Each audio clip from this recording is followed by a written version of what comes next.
Assalamu alaikum. How's everyone doing?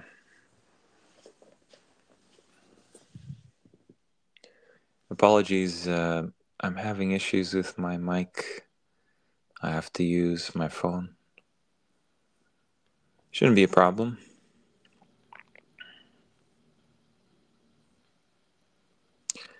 Bismillah.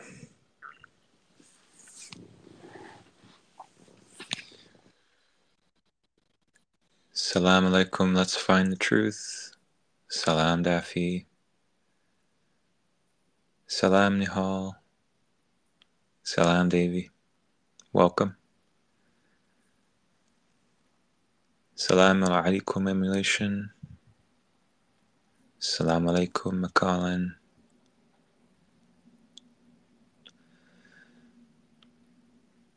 Salam Hada. Salam Ashraf. Salam Chris. Yeah, I've alhamdulillah, I was taking a bit of break from these live streams just to kind of realign my focus a bit.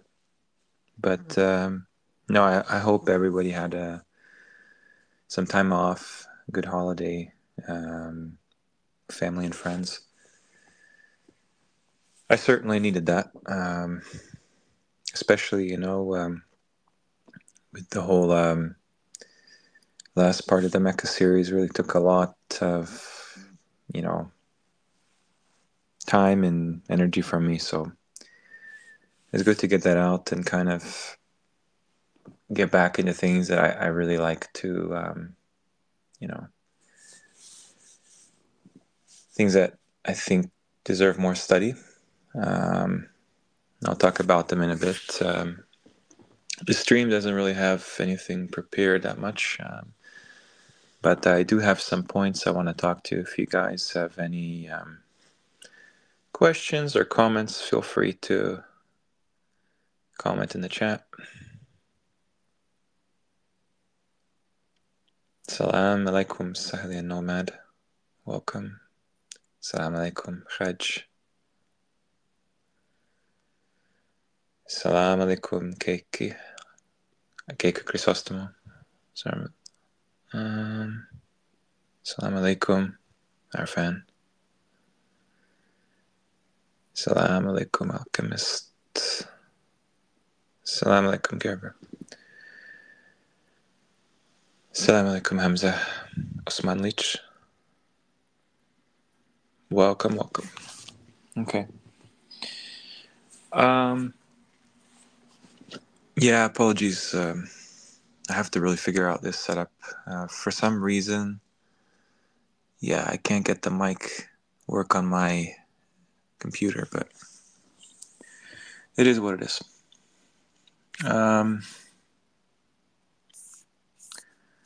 Right, so hope you guys enjoyed part 7 of the Mecca series. Like I said, it took kind of a lot of time, and I tried to be as careful with it as I can, knowing that it's going to be controversial no matter what. I guess we're in that age where everything that,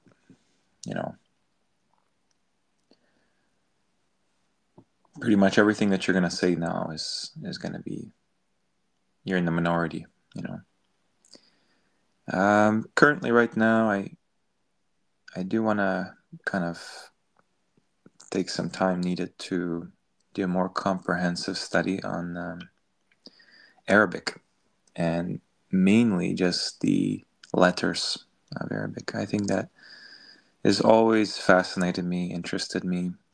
There's clearly some kind of a system that, if you look, let me see if I can. Yeah, I mean, I'm sure you're well aware, watching the other videos and live streams, that every letter in Arabic has a pair. The order of the sounds is incredibly underestimated. And I think actually that What I'd like to see is some kind of a meaning derived for every letter, and thus every single three-letter root in Arabic. So it makes my life a bit easier with more confident translating, ayah by ayah. That's still ongoing, by the way. I have kind of, hit a wall sometimes where I'm just like, I need to really understand what is this book really. What's the framework? What's the context of this? Like, it's one thing to have it all in English, and it's another thing to actually analyze what that means. Because if you think about it, right? I mean, the word Allah, we can talk about that if you want a bit. The word Allah is very elusive to me. And it's not simply like we don't understand what that implies. It's about how do we even use that as a word in the Quran? How do we even just, reflect on why it's that word and not something else? How does it relate to everything else? That's something that deserves attention. The kind of mechanics of the universe and our relationship to Allah, His relationship to the creation. So yeah, it means every now and then I kind of take some time to really grasp what would this look like in Arabic? What would this look like if you were to draw a picture of every ayah? And that helps kind of translate things a bit, because then, you're not kind of downplaying what this word means with some kind of like really mundane definition. But yeah, it's a work in progress. What can you say?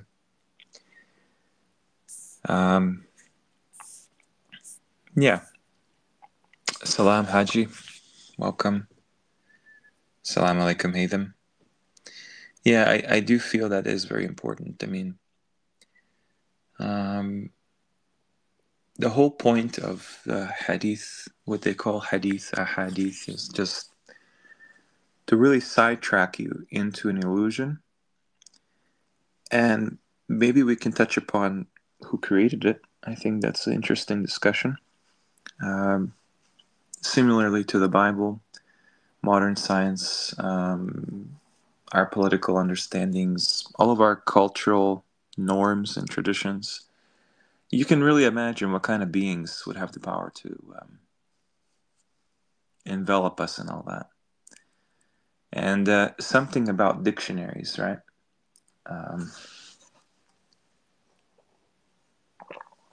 So dictionaries obviously are not reliable when it comes to just blindly taking stuff out of there and not referring to what root that all belongs to, right? Well, how the Quran defines the word as opposed to how some Orientalist dictionary defines it. That being said, it's not like one trick that they have pulled when it comes to the meaning of Arabic. Because,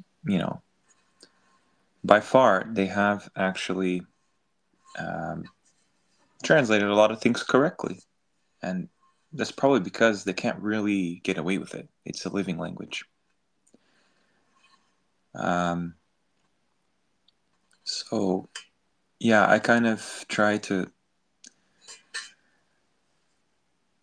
imagine first, what is this word? What is this word known as? How is that root used in the Quran? How is that word used in the Quran? Can you actually use what they've translated in Sahih International? Yeah, I mean, a lot of times you can. But you also have to know that what is qualified by that in the Quran is something way more profound than you could at first glance, right? So if I go to a dictionary and sometimes you'll hit a dead end where it's like there's nothing. Like for example, the word Injil. Injil is just very difficult to pinpoint, just because they don't give you a whole lot in the dictionaries. But that's why I think the study of letters is so key, because if you know how letters are related, so if I distort the order of a three-letter root, right? If I, what do you call it? Do the reverse root. If I substitute a letter in, how does that impact the meaning? It impacts it a lot. And the grammar of Arabic is so interesting because sometimes, they know all this stuff. They know like active participles, and they know passive participles. They know nouns of place and time, nouns of object. They know all these things, but they don't actually use that in the common translation, which is very interesting. So, for example, you could actually give a literal explanation of anything in there. But then the trick is, how do you know if it's a proper noun, if it's a name? That's something I find a bit difficult at the moment. And at the same time, right, like you really have to kind of, by process of elimination, sometimes what's required is looking at parallel words. So what I mean by that is, like, for example, Chris, like if you want to find the English word for Injil or Taurat, number one, you want to go to the etymology of the word, what they claim is from Hebrew or Greek. And what you're going to find is they oftentimes just completely BS the whole explanation. What I mean by that is the word evangelion, has nothing to do with Injil. And you can even hear it from the sound. Same thing with Torah or Torah. Nothing to do with Taurat. However, parallel to that, there are words that are used in these languages that relate to the Arabic word, like Taurat. Doesn't that word sound plural? Doesn't Injil sound singular? Isn't there other words, other roots like Najara? It could just be, related to Najjaja, Injil. I know that there's these endings, like, Israel. There's an ending with the eel apart, but it is kind of tricky. You have to really brainstorm all your options. Taurat, though, is interesting because it's almost like you can find, for example, let me just show you guys. They do tell you this root here, turuna, okay, relating to fire, and waraikum, tawarat, something hidden. I think I was planning to do a stream on the Torah. Really, it's just called Taurat. But yeah, it's like it is kind of related to definitely is related to the unseen, like everything else. But this one especially is pertinent to that. And you can imagine what kind of audience for the Taurat at the time, right, would be the ones to follow it, to listen to it. Concealment and hiding and igniting something beyond, the great beyond, is what the word Taurat is related to.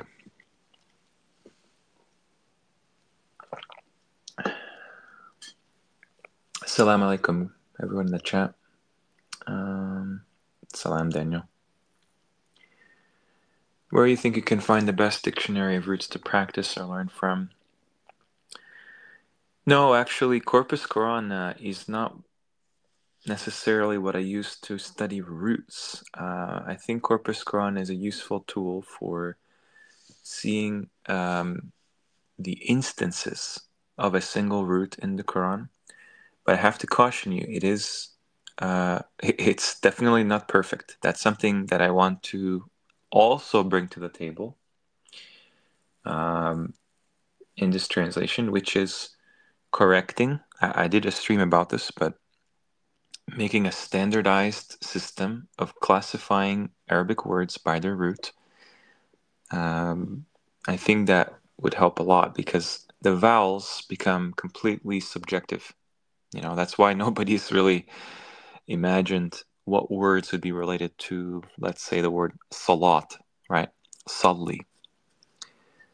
So I would use this website to just get a good overview of what kind of, for example, one word in the Quran where it's used. And you can confirm that with the Quran app, if you just type it in Arabic. Ideally, the goal is to just have a consistent one-to-one translation, literal, that, for the sake of humanity, where you can just type an English word and lo and behold, you get one result in Arabic. One word, exactly one type of word. It's a bit of an ideal. I don't know if that will be possible in the end because of how, we speak in English. It's a bit different. But if you want to look at dictionaries, I recommend this website. This website is absolutely massive. I have it open there for a reason. And what's great about it is the first results. If you put all of these, you can kind of manage this, right? So you have classical, Levantine, Egyptian, Maghrebi, Gulf, Iraqi, Sudanese, Yemeni. Usually, all you really need is the classical Arabic, okay? And so what you'll do is you go to this keyboard here.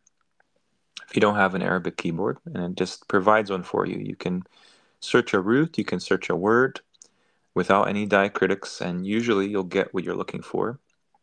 What I do is I search by the root, the word, the English Arabic meaning, and examples of it, because that gives me the full spectrum. You'll tend to find, if you do enough of this, I've spent hours and hours on this website, and Yemeni is by far one of the strangest meanings for these Arabic words. Usually it's fine, but I've just noticed that one, it just kind of throws you a curveball. I don't know what they did with these. Maybe it has something to do with Sabah, and I don't know. But usually the ones that you'll look at the most are probably Egyptian. That has a lot of the same meanings as classical Arabic.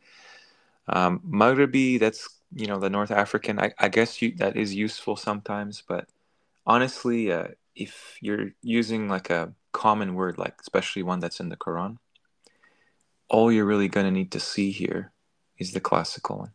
Classical Arabic, they kind of try to distance this from Quranic Arabic or MSA. It's very similar, right? They put modern words in there as well, I'm pretty sure. Actually, I think they just use the kind of Quranic words in there, but yeah, that's a good one for that. And what's great about it is if you pick a root that's used a lot, you can see all of the words related to that root and all its uses. You'll start to find patterns with how words are constructed with prefixes and suffixes and vowels. However, etymology is a whole other field. And for that one, remember, you have to use your discernment when you look at this stuff. You have to think, why is it this way? For example, we talked about the Torah, right? So let's search the Torah, right? Just as an example. Torah, first thing you get is this 5 books of Moses. But look, it says right there, instruction, law, or teaching.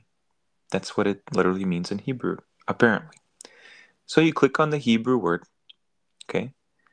Because remember, with all of this stuff, you want to get what is claimed first. So you can explain that. It's not enough to just provide an alternative. You want to actually explain the mainstream account. Why do we have this explanation to begin with? You guys can't see this, sorry. Oh, you can, I think. Is it? Am I live streaming this? Let me see. Yeah, you guys can see that. Okay. I was kind of confused there. So look at this. They say Hebrew follows this root system, right? Notice that this word is different than Taurat because this has a different meaning. When you go to this root, you get all kinds of Semitic languages, but look at this. Arabic comes rawa. Rawa. That's what I came to searching Torah, not Taurat. Torah.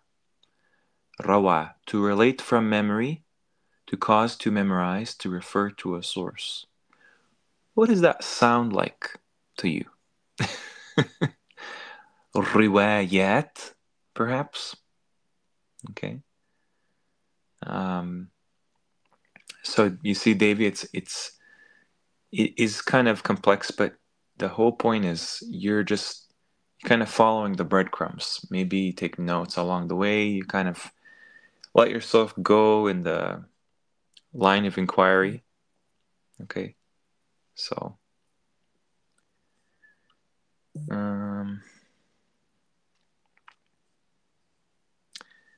what the Torah is in Hebrew is just the word in Arabic for hadith, for what do you call this, like chains of memorizers and experts and pundits and academia and scholarly consensus and all this.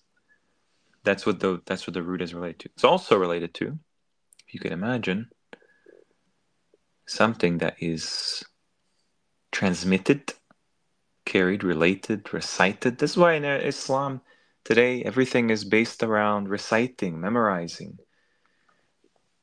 What are your credentials? Are you a scholar? Where's your ijazah?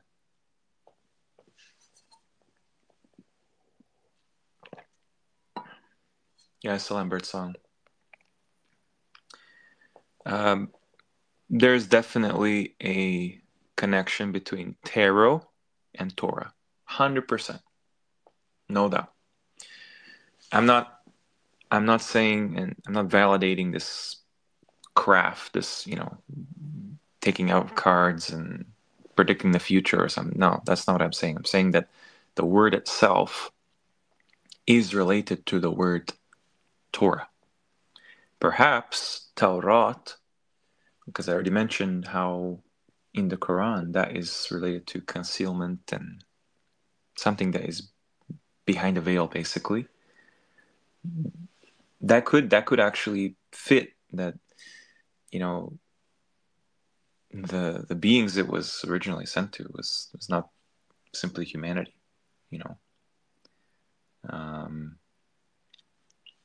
yeah, you can, we can do a live stream of that if you want, just looking at the images they put on tarot cards. What's the function of them?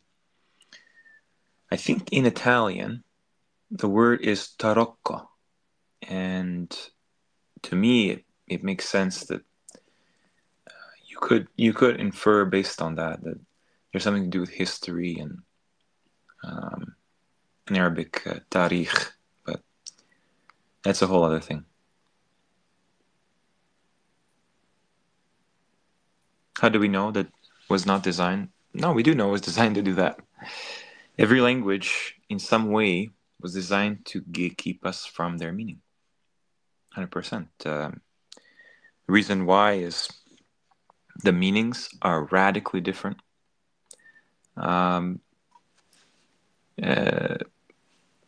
Similar sounding words just have radically different meanings in Arabic and these other Ajami languages.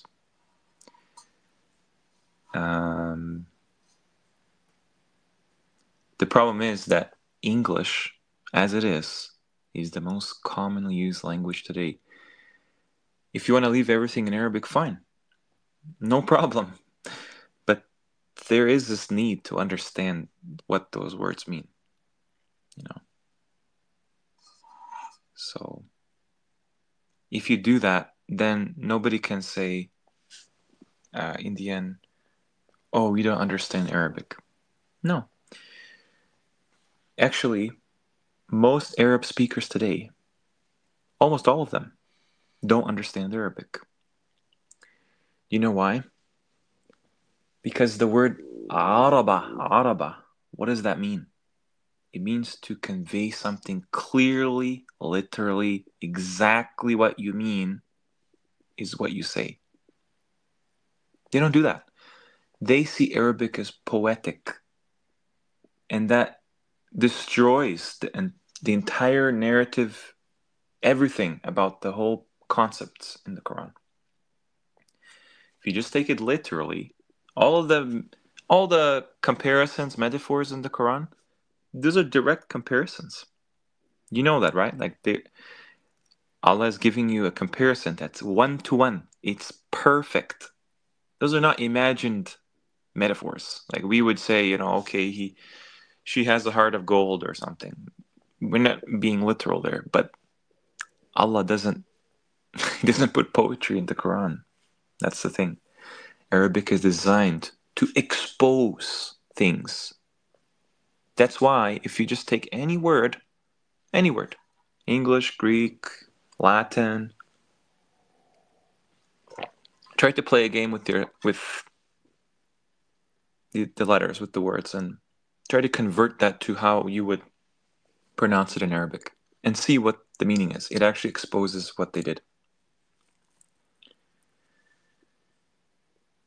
Yeah, Miss Ali, Arabic is rich in meaning, no doubt. But here's the thing. If you take one word, okay, then you look at all the definitions around that. The reason there are so many definitions is because Arabic is used poetically today.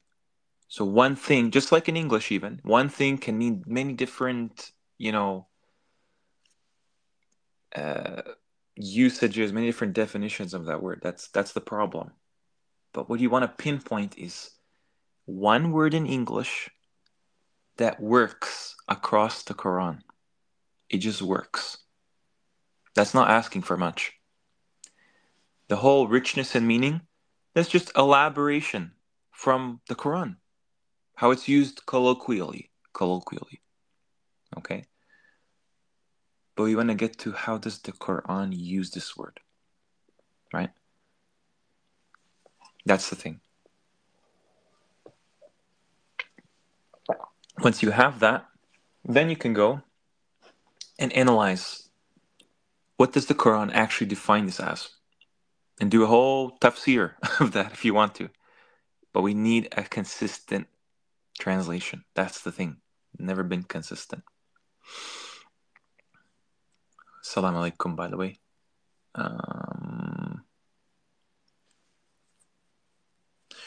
I think I missed something. Where was it? Some people asked this. If the hour is here, how would we know where to go? How would I know where to go and do Hajj? And is there any evidence that the hour is next life with 4361 B minutes? Yeah, it's like, I'll take a look at it. Why not? 4361. This is a surah that's used for Jesus Christ, unfortunately.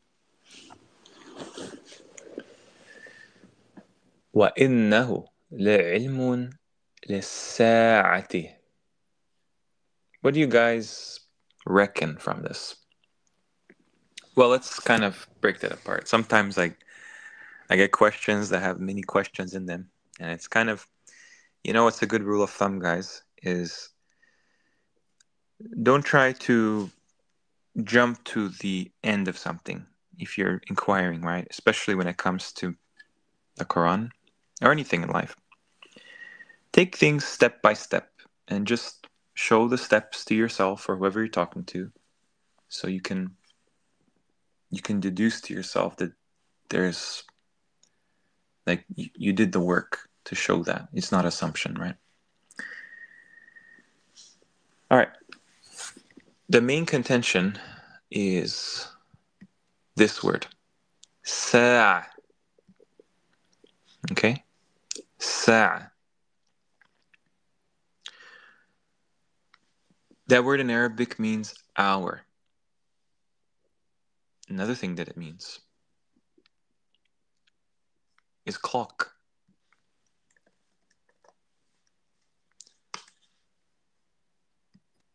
Interesting that a clock is also the name of a dandelion head as well.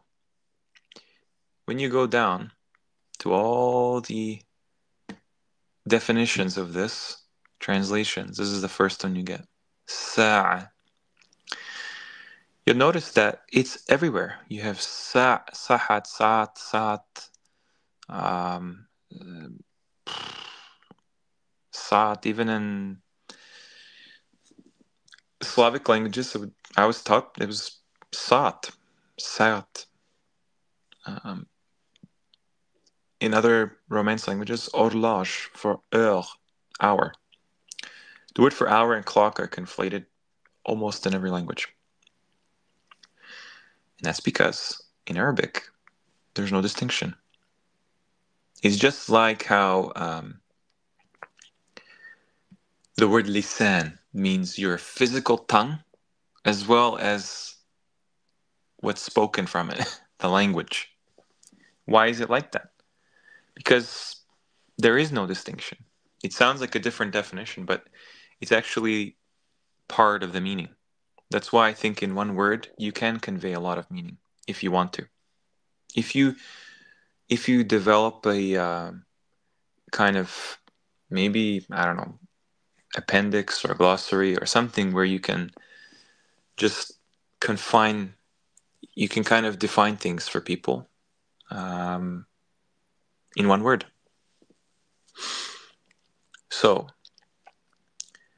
the hour being here, I just want to briefly kind of summarize this, okay? It's something I'm going to talk about in the next part, because part 7 was mainly about the whole space of things, kind of like what we occupy in effect. However, part 8 is more about the temporal, chronological order to things. Okay, so that would involve, obviously, the hour. Something I want to clue you into is that the Qur'an is given its own time to shine. It's given its own distinct period of time where every single ayah for this will be within you and in the horizons. Okay, it will come to life. That's the best way I can put it. It will just come to life. There will be no doubting. There will only be denial for most people and forgetfulness. So that means there's a period of time that signals the descent of this sa'ah, this clock. It's a physical thing.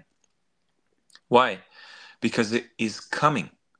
How could a time come to you in time? I guess you could say it comes in time, but this is referring to space as well. Why? The hour is advancing. Okay? When you look at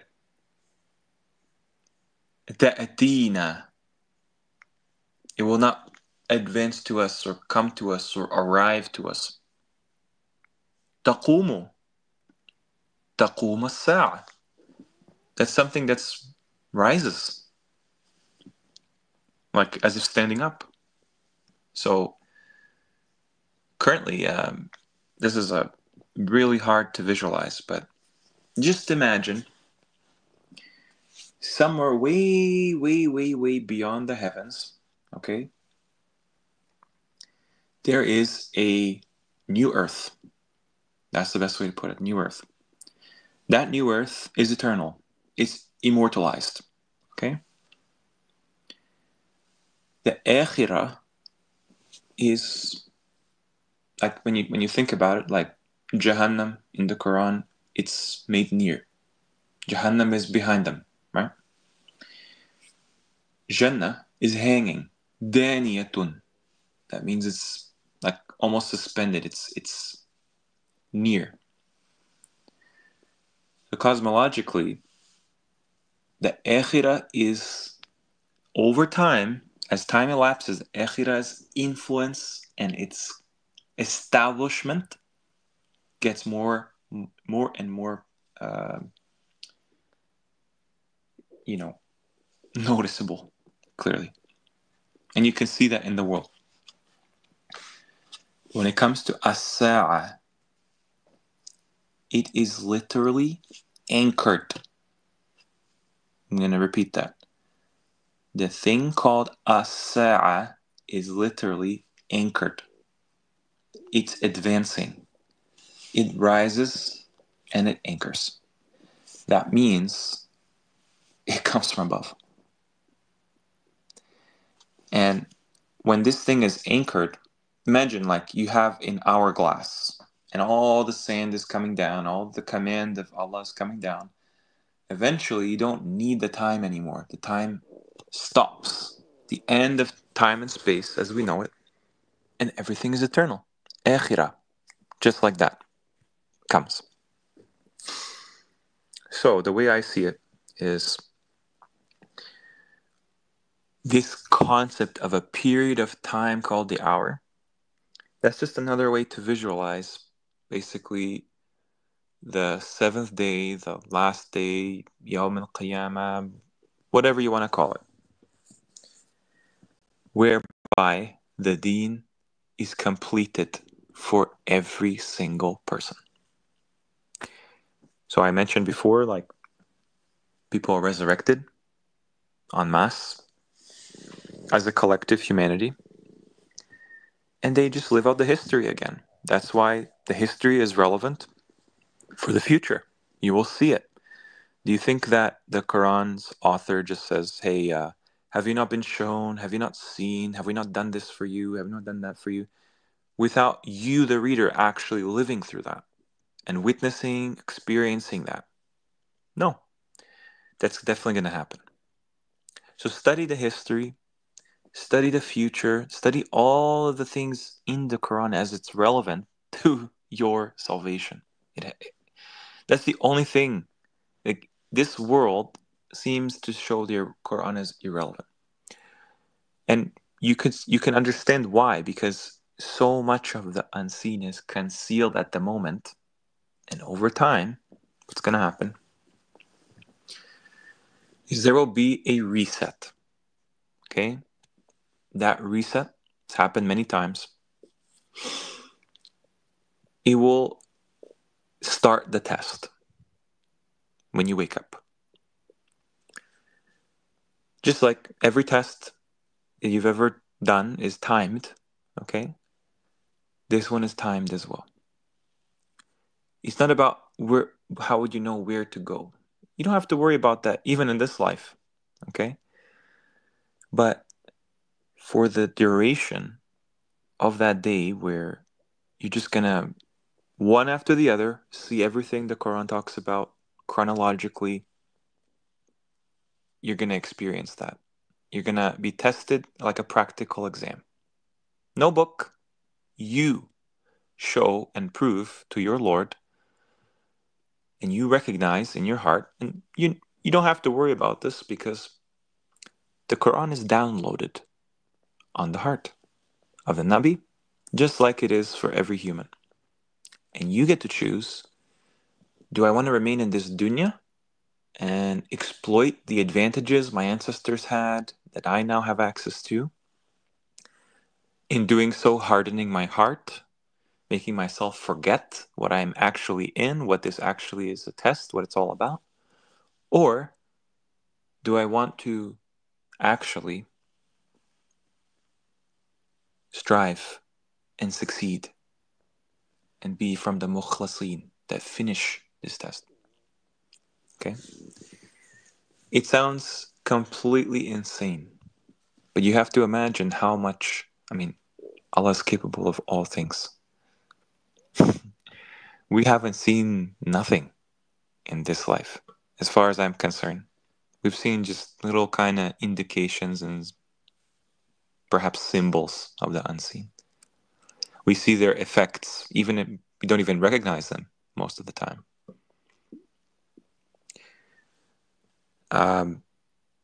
So yeah, you should basically imagine this time right now as a hiatus period. And I'm going to show you where that's used. There's a word in the Quran for it. It's probably happened at least 2 other times in history, in human history. And it's this word here. Okay. Fatratin. Slackening, subsiding.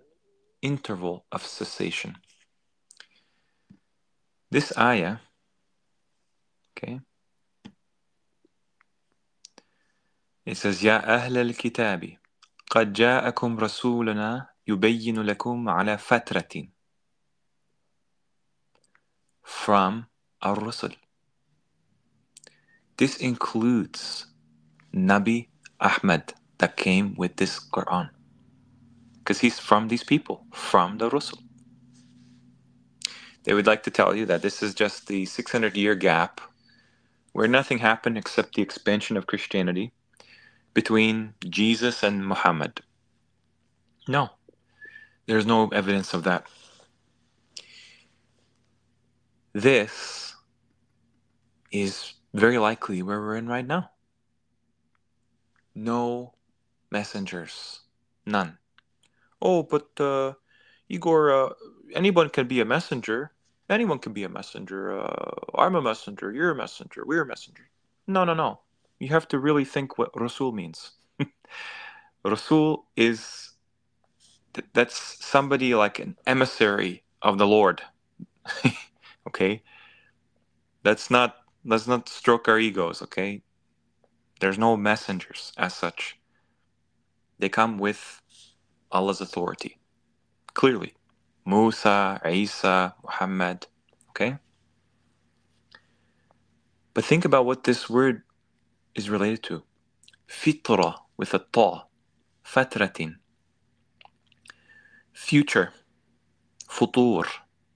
Okay, you can see how Arabic is the basis of our languages. And it exposes how this is. How to know where to go and do Hajj.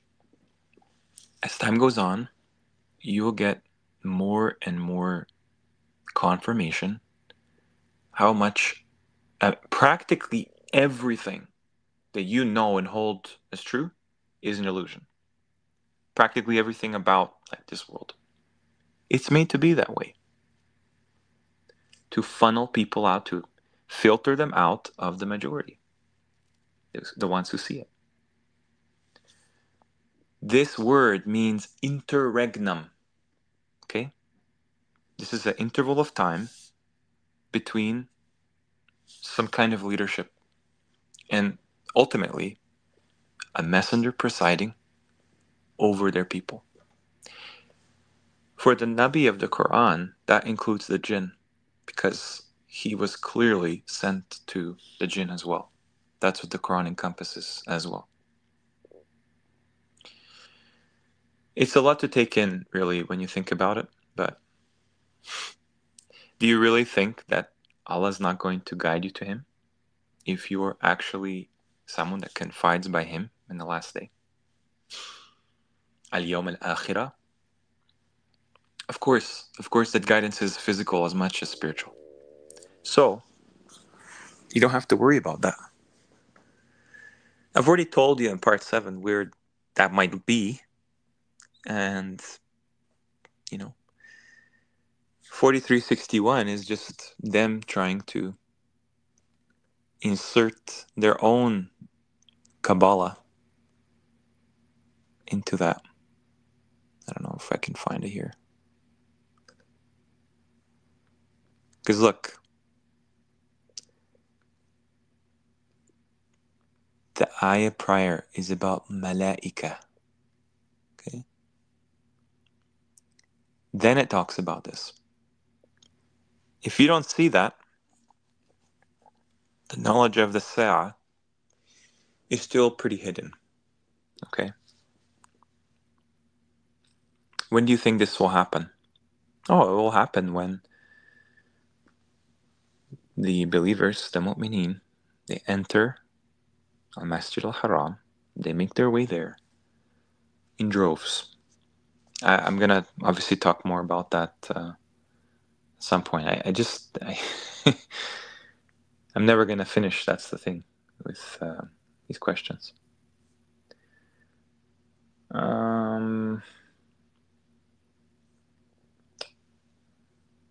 Let's see.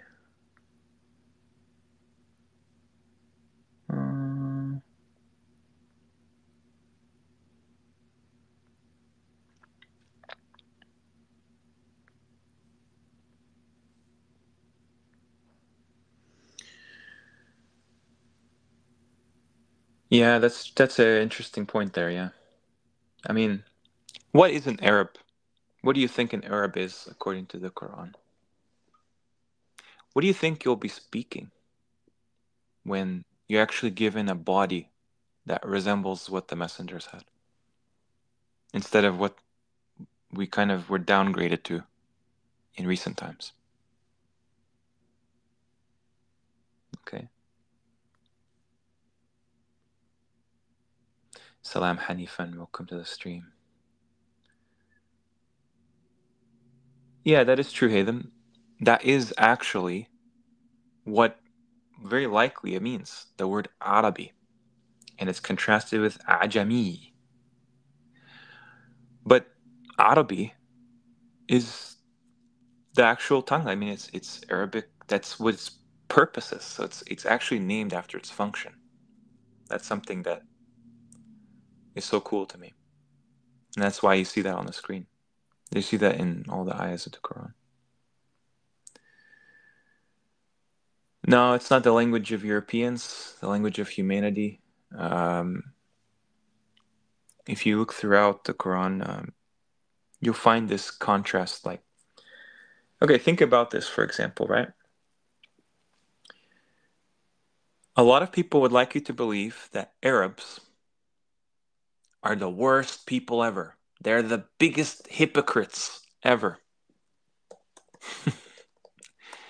You think the Lord of the worlds is going to single out any fabricated tribe, ethnicity of people? It's not even actually an ethnicity, it's a language group.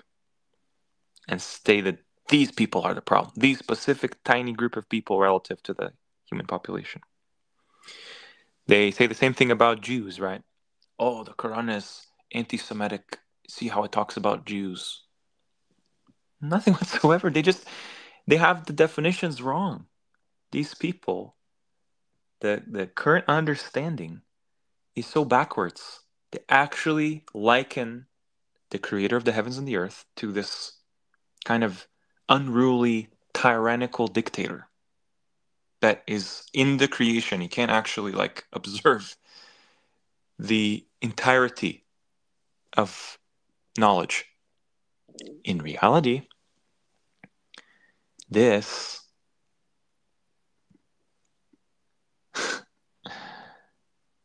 who do you think are Bedouins? Who do you think are Bedouins? What does that word mean? People without a home?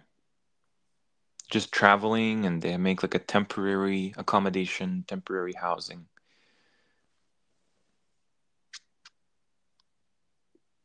Okay. Where does the hypocrisy come from? I wonder. Maybe this is just if you look at the root, okay. Here's another fun fact. Arabiyan, Arabiyun, Bedouins, Al-Arab. This is why they named the middle of the world Europe and Arabia. عروبة عربية. The middle is named after the language of this entire species. We're humans. Our tongues are designed for this tongue. Everything about humans is one. One spouse. One, one body, one kind of experience, one constitution. One Lord. One one deen. Everything is one. That's something you have to appreciate. You're an individual. Biologically, in this experience, you're an individual. You're not actually complete, though. However, that's why your other half is the thing that completes you. The jinn are not like that. We have one ancestor, Adam, Nuh, Ibrahim, Imran. That's a direct lineage, always going back to one person.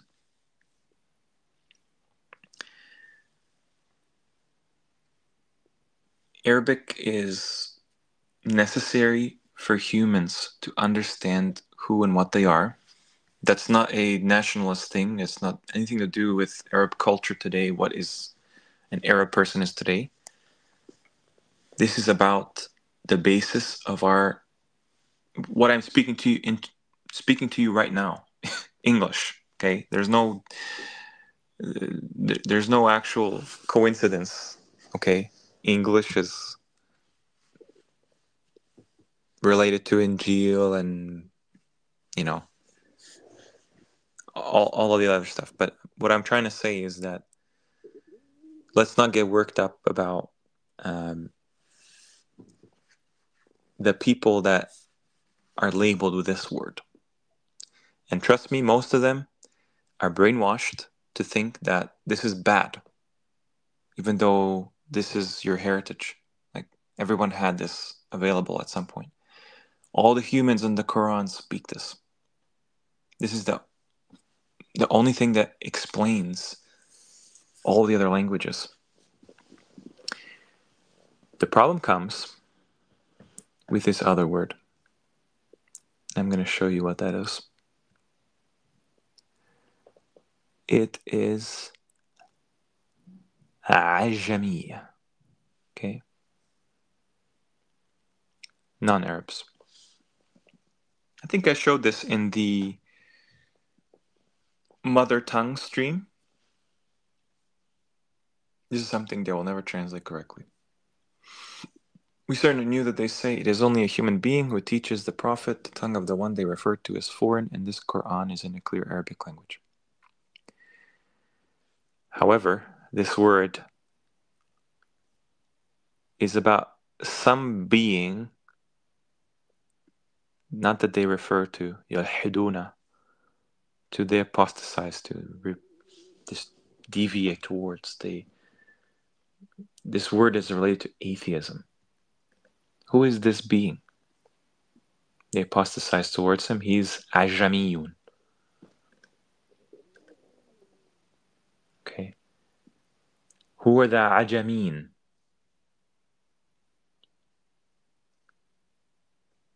Look. أولين علماء بني إسرائيل. Then it shifts. It compares these two things. أولين, the first nations. Then Beni Israel, those are humans. Then Ajamin. They're not non-Arabs. They're non-humans. So you see what happened is the tongues, plural, is contrasted with tongue, singular. Because the tongues belong to other beings. I mentioned this in the other stream. They lash you with their tongues. That's literal. Okay. And it's so easy to get off track here. Yeah, it is. Yeah, obviously Europeans, but everybody else.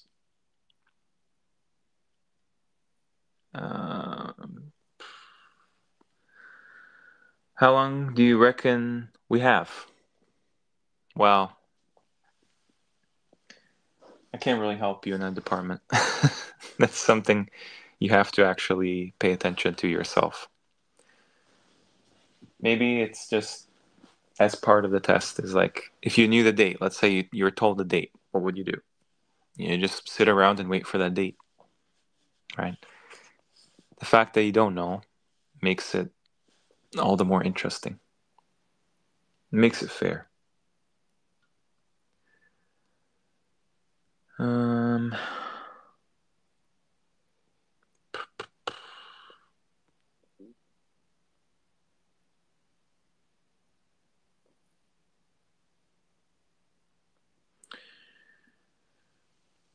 Okay, this is a bit of a interesting thing, but yeah, there is something to do with magnetics and the north, clearly. But I think the reason why they have different norths in the common discourse, geographic north, true north, magnetic north, is because they're aware that as you venture up in that direction, you kind of experience shifts.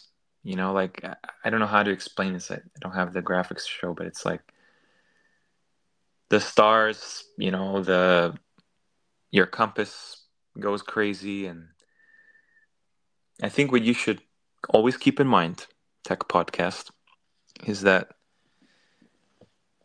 everything that is the macrocosm has a microcosm in its local world, in its local kind of environment.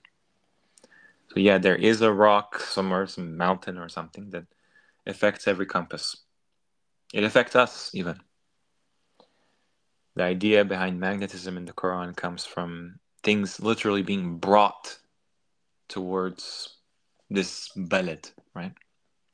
However, I wouldn't be surprised if there is something along the way, some kind of a being, seated, laying in wait for us before that. Okay? And I'm sure that he would exploit and use all kinds of similar phenomena. Maybe he has a complete copy of the actual destination, the final destination, just a smaller version of it.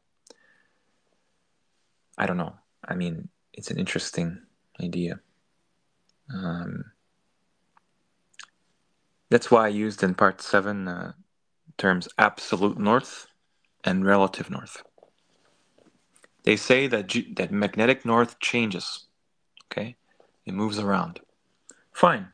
Maybe their instruments just measure it that way. Maybe there's some kind of a, like, I don't know. There is some kind of a distinction, actually. True north is a different place than magnetic north. And passing magnetic north, you realize that actually things in our world, in our local environment, are relative. But at some positions in this world, you realize that, wait a second, it's way bigger than this. There is actually an absolute direction that we're not privy to. That's why I think most of the time, we're actually just kind of locked in from these regions, so we don't notice that. I don't know. All that stuff is speculative at this point.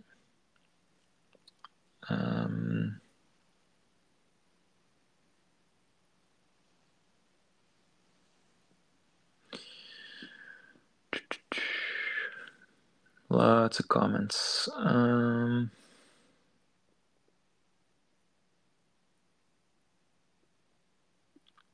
Yeah, the Arabic of today. You have to really. Okay, this is an interesting point. So, Arabic is divided today into colloquial dialects. Okay, that's what you see there. These dialects get more and more specific depending on where you are. Sometimes a lot of these dialects can't understand each other. Why? Because their vocabulary is different. That's all it is. So they'll tell the people in Syria, they'll say, shlonak. And somebody from Morocco is like, what does that mean? Then if you go to Iraq, they have different words. Like for mother is chimmi. That's Iraqi. Someone from Saudi is like, what does that mean? That's right? In Egypt, they pronounce different things too. So Jibril in Egypt is Gibril. Masjid is Masjid. In Lebanon, certain words like rizq that have the qaf in there, they're not pronounced. Rizq.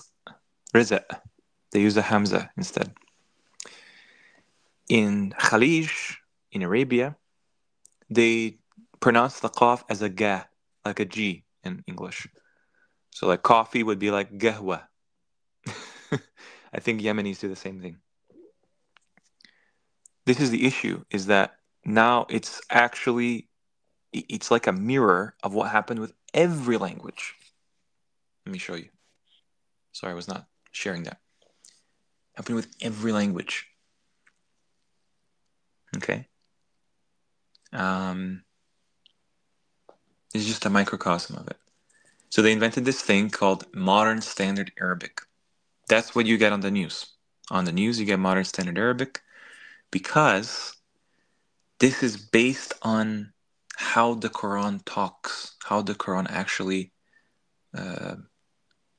like the way of speaking it uses. You just listen to Arab news, they never use colloquial Arabic. It's always just formal, fusha Arabic. Okay? So, yeah, that's why they change in their meanings. That's why they change in their pronunciation. Even in Modern Standard Arabic, they added so many modern terms like computer.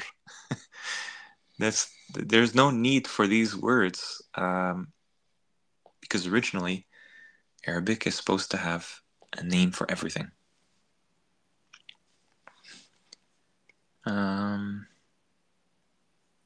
Yeah, I mean, why would we be nomads? Do we actually belong in these lands, or did we just have to come here over time?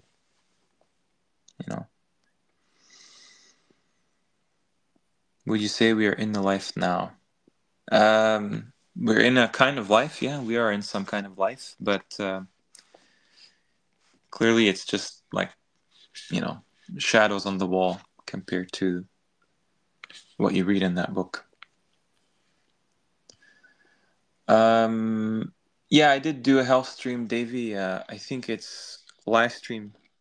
What was it? Let me actually check for you 1 second here. I did do a health one. It was number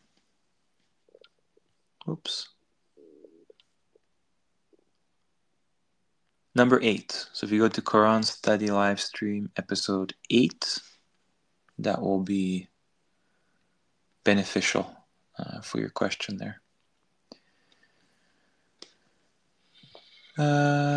Okay.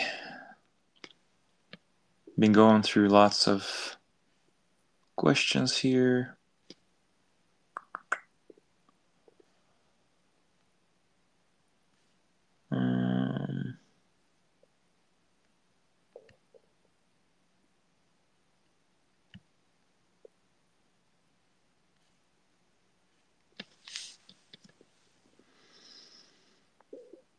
Have you found a consistent word for masjid, sujood?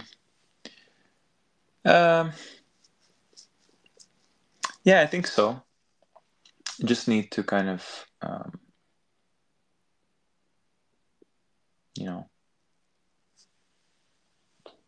flush it out more, kind of look at all of the I think I need a word for all of the words in that root, and then that will be something possible. Yeah.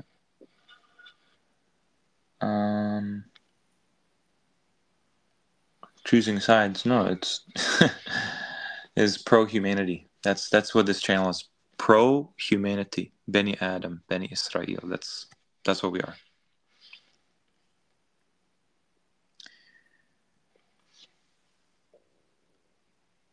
AI. Okay, so we can talk about jinn. Yeah, I did talk about Juj and Majuj.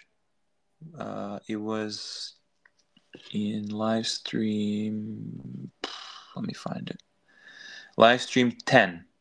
Go to Quran live stream episode 10. That's about Yajuj and Majuj with Endgame Islam. Yeah. Okay. So I've kind of come to the end of the comments. Okay. So everybody calls themselves based on their modern cultural terminology. Okay. Their modern religious terminology. Their modern linguistic terminology. So somebody is Polish, somebody is Japanese, somebody is Tunisian. These are invented things, like they don't exist.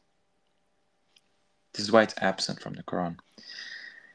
These came about to mock us as the offspring of these generations of humans in the Quran that never had these terms at all. They were never designated as such. Okay? Why did they do that? Who did this, by the way? Maybe it was just came about, or more likely, there's a group of beings that calculated a lot of this, and they just created an entire narrative for it. That's what they're good at. If you type into AI, create for me a world or create for me all this, you will get all of that content. You can produce with AI now, probably could in the past as well, entire artificial footage that's practically indistinguishable from something you record with a camera.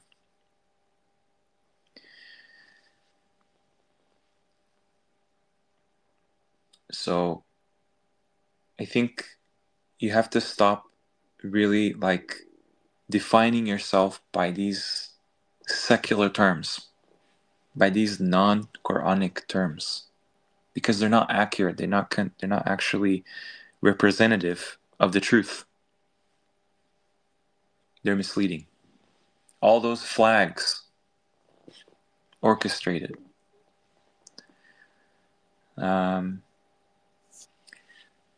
Now, I did want to finally get to the kind of topic I was going to touch upon, which is the thumbnail. Okay, the heart.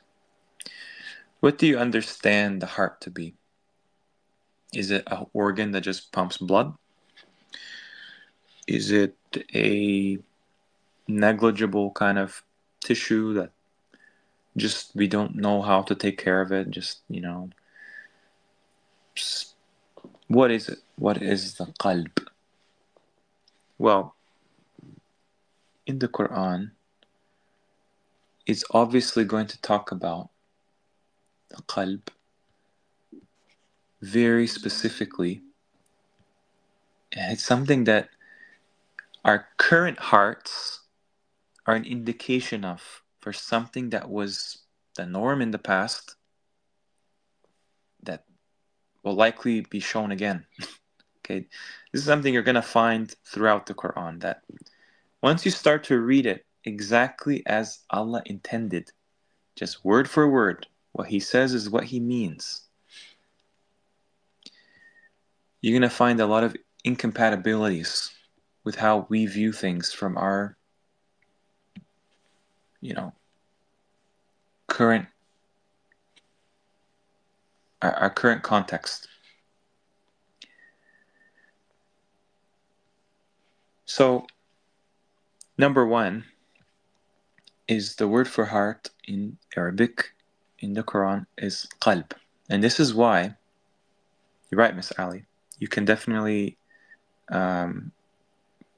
not convey everything with one word. But this is why you have to pick one word so you can actually start to grasp all of the pieces of information related to that one word. Okay, we don't actually have that yet. A qalb, in everything it concerns, we can just call the heart. Now, we use this in English in many different ways. The heart is the center of something. The heart is the, it has even the word hearing in there. Heart is like the center of a fireplace, the center of a house, hearth. Heart is the anagram of earth, where we live on the middle, the center of the world, the cosmology. Okay. Heart is extremely important for guidance. Number one. Number two, the heart can be veiled, covered, has some kind of a membrane or coverings literally over their hearts. You could say maybe this is metaphorical, this is metaphysical. I'm not denying the metaphysics of things. I'm just saying that clearly we have something like that. And imagine for a moment that your entire body was different. It had totally analogous, similar, right? Like you have 5 fingers and 5 toes, but the way your physiology works is it's just more unlocked, less limited. Okay? Like Adam. Adam was Adam did not look and he did not have the same limitations that we do. The reason being that we are copies of copies of copies of copies of copies of pieces of Adam. So over time, it loses the original template, if that makes sense. The same goes with all the organs, all the biology. You don't have coverings over anyone's heart, physical heart, nowadays. So that means the Quran discusses something a bit more grand, a bit more profound, in a more profound context of time and place, like in the past. When you see in the Bible, for example, I'm just bringing it up just to give you indication that the beings that orchestrated the Bible, they actually know about this. They say that Pharaoh hardened his heart. How does a heart nowadays become like a stone? They're not metaphors, Francisco. Like I just mentioned, you kind of came late in the stream, but they're not metaphors. The brain is not what actually is used for reasoning in the Quran. According to science, that's just according to hadith. Okay, that's according to riwayat. The Quran tells you the heart is what reasons. The Quran is downloaded on the heart, on your heart. The heart can become hard as it starts to become covered. It restricts its capacity for functioning, for reasoning. So their hearing and their sight becomes more constricted. That's why they're deaf, dumb, and blind, because the heart is impacted first and it affects the other senses. Now, there's 3 words you have to really grasp here. But number 1, ينقلب, as I think you see something turning, something flipping. It's like the center of magnetism and electricity in your body that I don't know how to explain it, but it's the meeting of these energies. Even science agrees with that. Heart is the most powerful electromagnetic node in your body. It has neural networks. It sends more signals to your brain than your brain does to your heart. You're going to notice that, and that's why it makes sense, it's actually for guidance, like navigation, guiding system that's based on electromagnetism. Francisco, why would you take a metaphor knowing that that's poetry? Like, oh, it's Allah meant to say that it's like this and this. No. We made the poetry because we don't understand how the human heart anatomy was in the past. You know that we downgraded from something, right? That's a very good point there, Birdsong. Calibration. But here's an interesting thing, Unknown, since this is your first live stream. Do you know that when you search the word heart, you're going to find multiple words? One of which is qalb, other of which is fu'ad. What's the difference? They can't both be the same. And that's why they don't care to actually give it a different meaning. But it's a different meaning. I'm going to show you here. This is the word usually translated as heart when the word qalb is not available. But notice this mind. Okay? Mind. Could it be that what we call the brain has something to do with your mind? Of course. This is at odds with your heart. Think about it. Where the position of your heart is. It's in between three primary centers of neural input. The head, the brain. The chest, heart. The gut, that also has neural input as well. One above the heart, one below the heart in position. So the heart has the most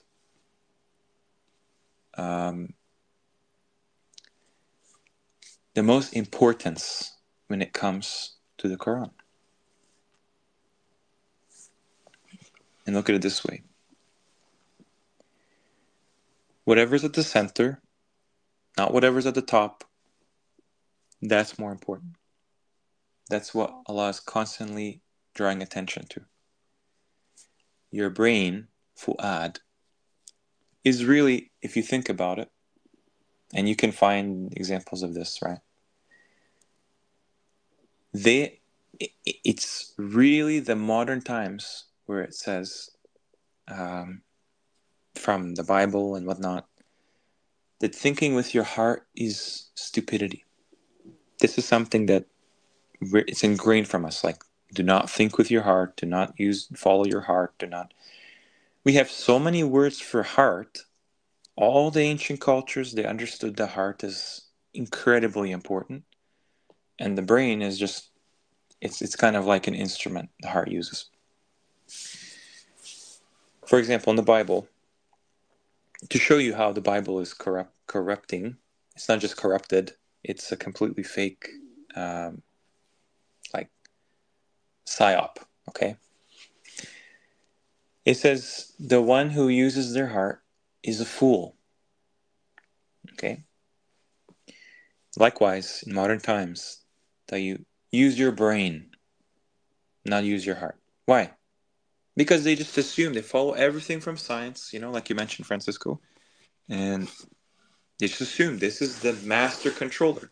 Yes, of course, if you remove the brain, you have major issues, major issues downstream, no doubt.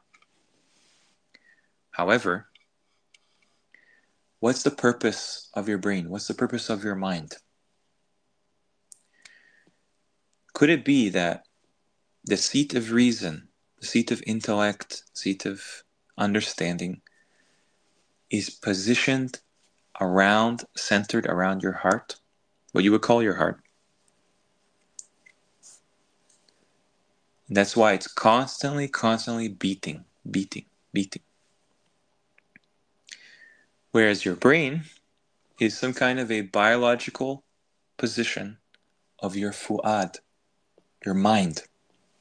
So to put into context, someone with a balanced heart, in Islam, we don't even discuss the brain. You understand that's not poetry.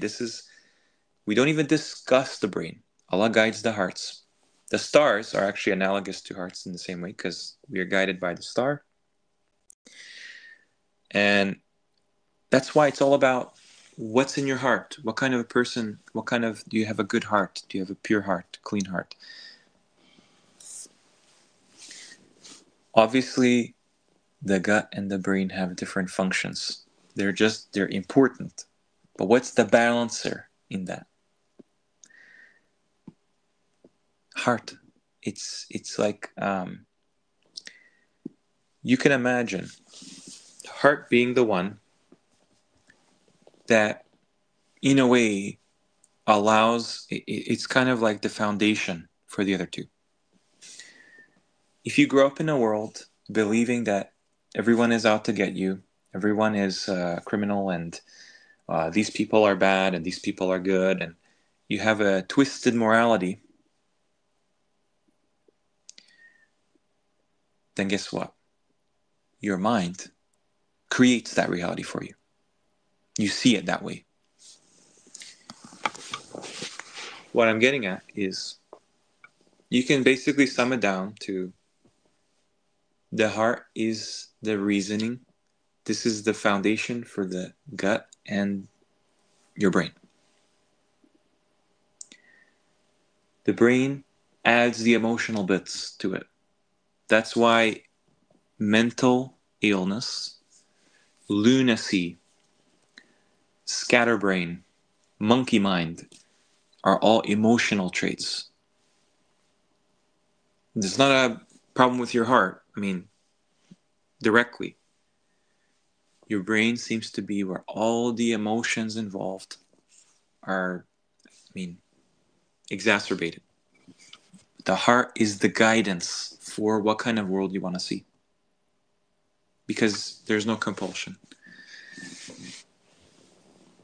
If you believe in Christianity today as such, there doesn't exist in the Quran as such, but that's what it's called today. That distortion of your iman from your heart will actually, it will be observed in everything else. The same thing with that's why what you believe is actually the most crucial thing. That's the bedrock of what you build on. Okay? People that do all kinds of good things in the world, the Quran says that's not enough. Likewise, it's also not enough to just simply believe in something without actually putting into practice or, proving your worth. So the gut, that's exactly what you're saying in the chat, is your gut feeling. Your gut feeling is something that is useful in certain situations when it comes to survival. Okay. However, survival is not your entire life as a human being. So you can imagine that, they kind of contrast with each other, right? Let me just show you if I can find something here.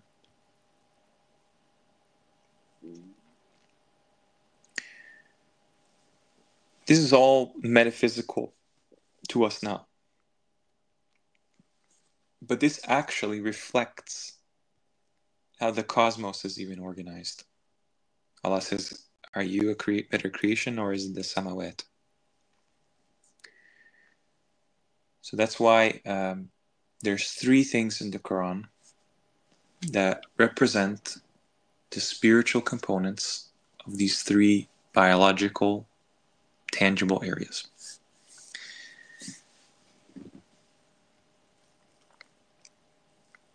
Let me see if I can find it here. So one of them is the ruh. Let's see if I can find it here. The spirit. This is something that humanity is created with. I'm not going to get into what this implies and everything, but you can look at all the etymology regarding this. The ruh, as a human being, you have a ruh. It's connected to your heart.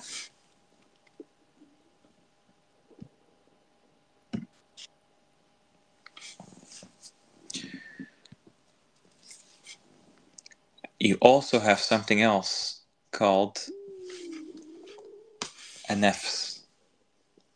That's your soul. There is a distinction. Your soul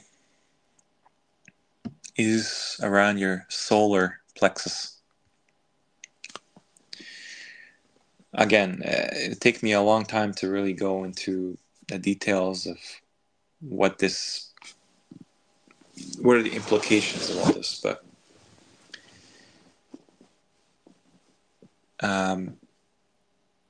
let me just show you one example of this, okay?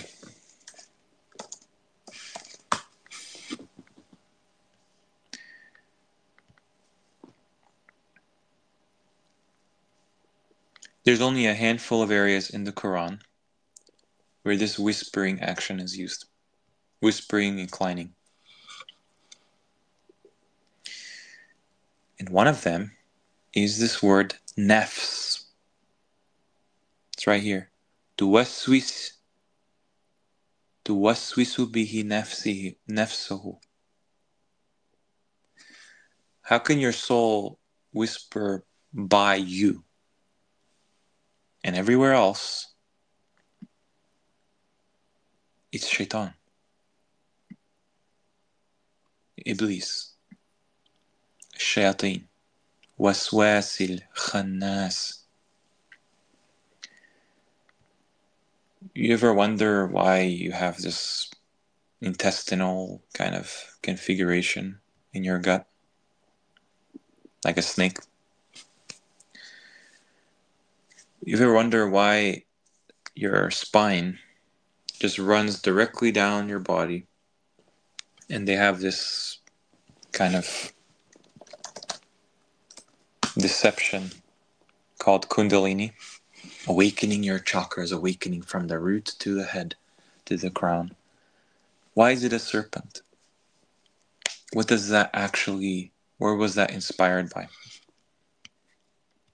What is the point of that? What does yoga actually cultivate in people? Think about the word. Kun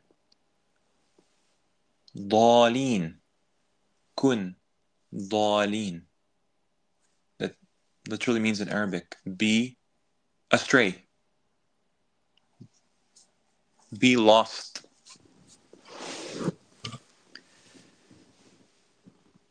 And that's why your body reflects what happens in the universe. In the universe, there are these beings called jinn, a select handful of them called shayateen, and their purpose is to ascend the heavens. And they're shot down, and that's what you see as shooting stars. They're shot down.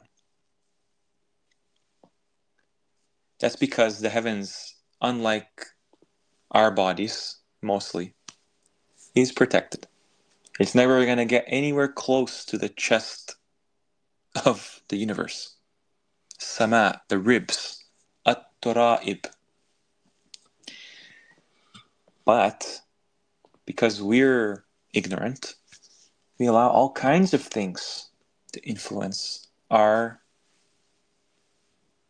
basically hack our body to override our heart. All kinds of intoxicants, all kinds of different rituals and techniques. That changes who you are. Does not Shaitan want to change the creation of Allah? That's us. Allah says He created us with His hands. So, imagine for a second that you are a walking universe in a microcosmic way. Your heart is the defense that balances these extremes. And that's why the moon is related to your brain. Why? I mean, you can find different reasons, but essentially, the moon, they say, has a magnetic field. That's why you scan your brain with magnetic resonance imaging. I don't advise you do that, but that's how they image the brain. Your gut, however, is electrical. Electrical. And what's interesting about this is that out of the 3 celestial objects that are related in the Quran, one of them is a star, a planet, a wandering star. One of them is the moon. One of them is the sun. Where do you think that aligns in the human body? Symbolically. Remember, you're a symbolic representation of the creation. That's profound, but that's what it amounts to. The heart is always related to stars. It's not a coincidence, clearly, because if you think about it, you have to. I mean, there's a perfect image for this. Let me see if I can find it. Maybe I've shown this before, but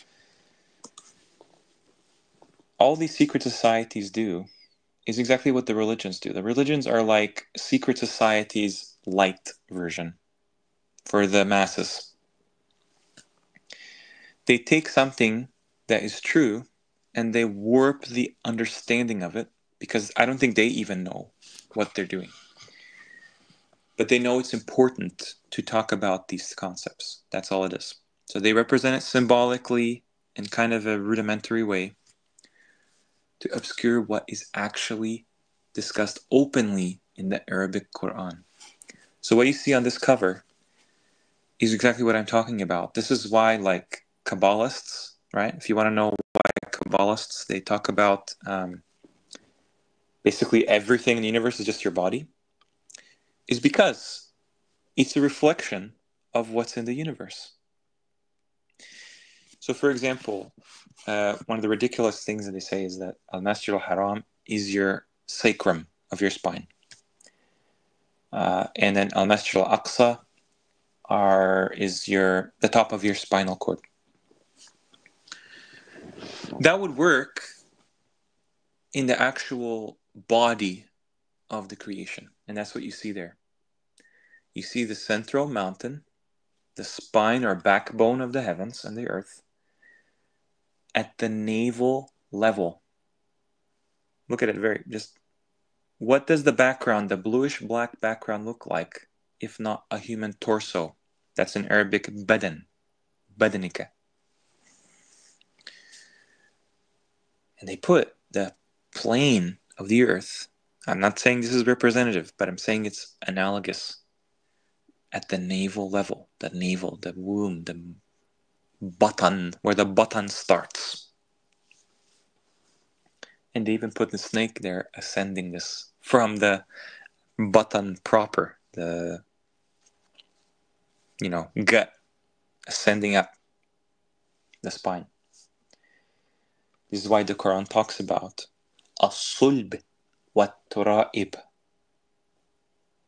Like they say that mankind was made by in between the backbone and the ribs, but truly that's not in your body. That's why like this whole channel is meant to show you when Allah says something is definite, that's independent of you. That's something that is His property in the creation. Okay? Yeah, absolutely. Two angels at the edges of the earth. So we'll talk about that later some point. But yeah, I mean, what is the ultimate goal of the Quran? Like, what is really the thing that everyone has a fair chance at? You know, in a sense, like you could argue that the corruption of this world proves that actual application of the Quran and everything it concerns is in a different context, a different day, the hour, whatever you want to call it. That's one of the proofs, actually, because it's not actually fair if we're to do a gymnastics routine 5 times a day without actually a lot of humanity having a fair um, advantage. Most of humanity is disadvantaged when it comes to just the Quran itself, let alone the people that claim it. They don't even understand what it's actually discussing. Why? Because they have the Bible, they have riwayat that they call hadith, and they have science. They have all kinds of other philosophies, that politics that get in the way of redefining what the Quran makes clear. But what would you say is the thing that's super, super important when you're discussing the Quran? Is not the Quran called a guidance? Let's never mind what the guidance is towards. Clearly, it's towards Him. We guide towards Allah. However, what is the guidance using if not your heart? Qalb. Brothers and sisters, the important thing you have to keep in mind with everything doesn't actually matter at the end of the day what you know. That's a tool, again. Doesn't actually matter what you've done in a sense, because again, you could deceive yourself thinking you're doing good, like the Quran says, and you're doing wrong. You're deluded. One of the best ways to increase your chances being from these mukhlasin is to be true to yourself, to be true to your heart. That's your angelic remnant. I'm saying that, you know, as a figure of speech. The spirit resides here. Ruh.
Yeah, sorry about that bit of interruption there.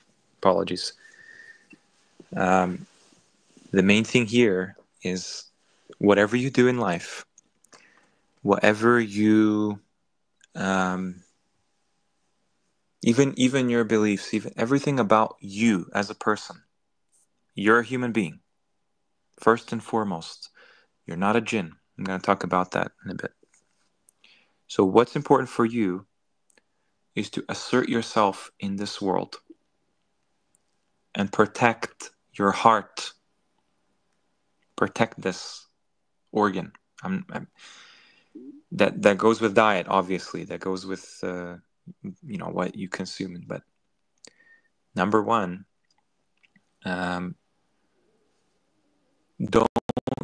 let people cover your heart with something that they're forcing you to do against your intuitive knowing. That's what the heart is designed for. It's something you know, and maybe it takes some information, confirmation to actually realize that, to actually know, like yes, this is the truth. How did you come to the Quran to begin with? Did you like the kind of, did it just appeal to your ego or something? Or did you recognize this is something I've always known? Okay? The remembrance of who and what you are. That's centered around your heart. Always visualize that, even if it's not actually exactly like happening like that. You have to know it's unseen. There are unseen causes to this life, and you have to take that very seriously. It's not like some people where like they don't believe any metaphysics at all or something. Like that's that's a ticket to hell. My point is, take the matters of your heart very seriously, because one thing that they will get you with is your ego, your nafs, your soul. Other one is your emotions. We happen to be incredibly emotional beings, and that's why possession is such a big deal in the Quran by jinn.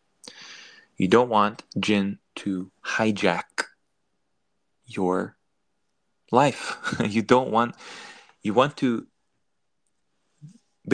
want to get rid of all of the falsehoods. Just get rid of all the falsehoods one by one by one.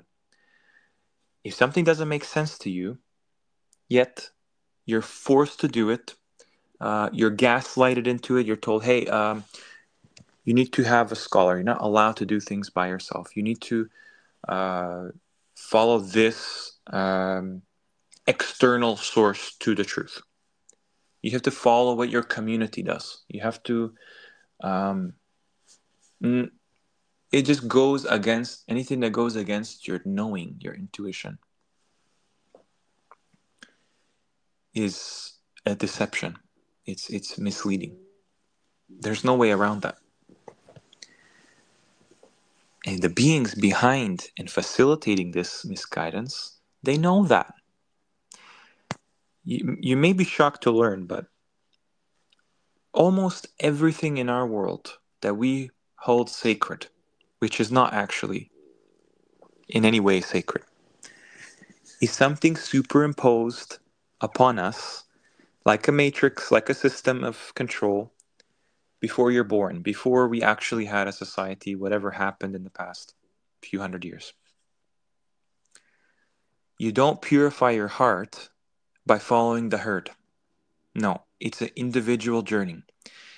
Zakah, it's no coincidence. Zakah has something to do with you being enlightened about things. It's actually like, it's defined as purification, defined as, I mean, imagine like that it's been reduced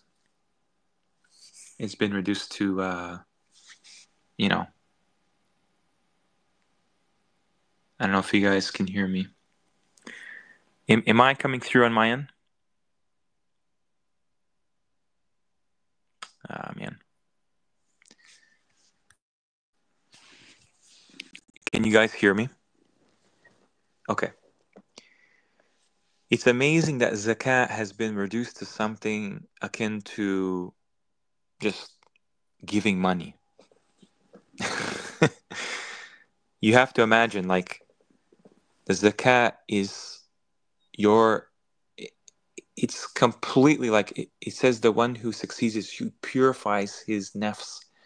The nafs is the thing which is like it's like your companion devil, basically. Basically, it's the same. It's like your qarin.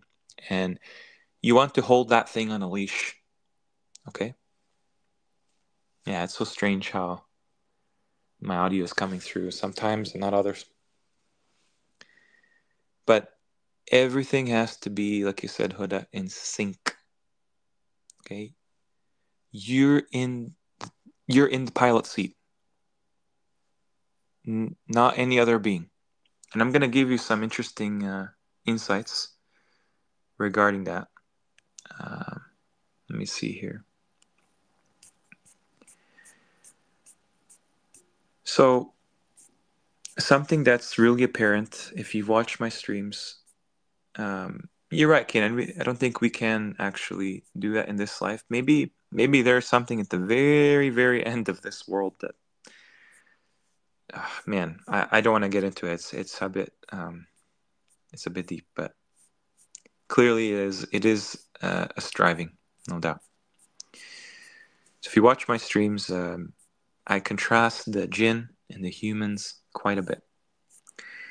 And we are very different on the surface in our approach to our lives and everything else. Very, very different in our lifestyle, everything. Okay? So, for example, if you look at the story of Saba, you're going to notice that I mentioned this in prior streams, that this is a civilization for jinn, specific people or tribe from the jinn.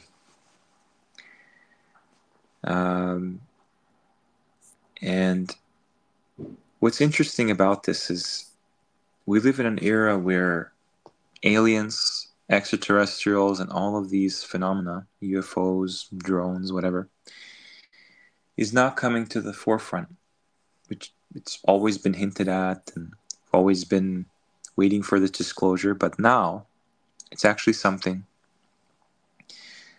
that's pretty much mainstream. It's not even like disputed. Because I do think there will come a time where the unraveling of the unseen will actually, I don't know if my sound is coming. Yeah, the unraveling of the unseen will actually disclose things into our world. But just imagine for a second, if you kind of think about it, like I already showed you Torah, how it's related to narrations. It's related to memorizing and,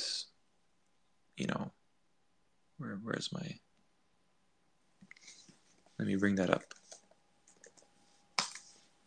Riwayat, Torah. I'm going to pull that up.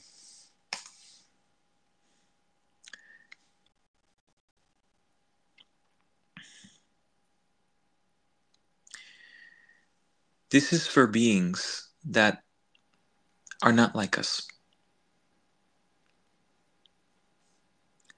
Again, I don't have a problem with people using sources and memorizing things if they want to, clearly. But we're not told to do that. There's no word for memorize in the Quran. There's no word for recite in the Quran unless you think that the moon recites the sun. There is, though, reading. There are things that are written. There are letters. There are words. Those things exist. The Quran is written at the very least.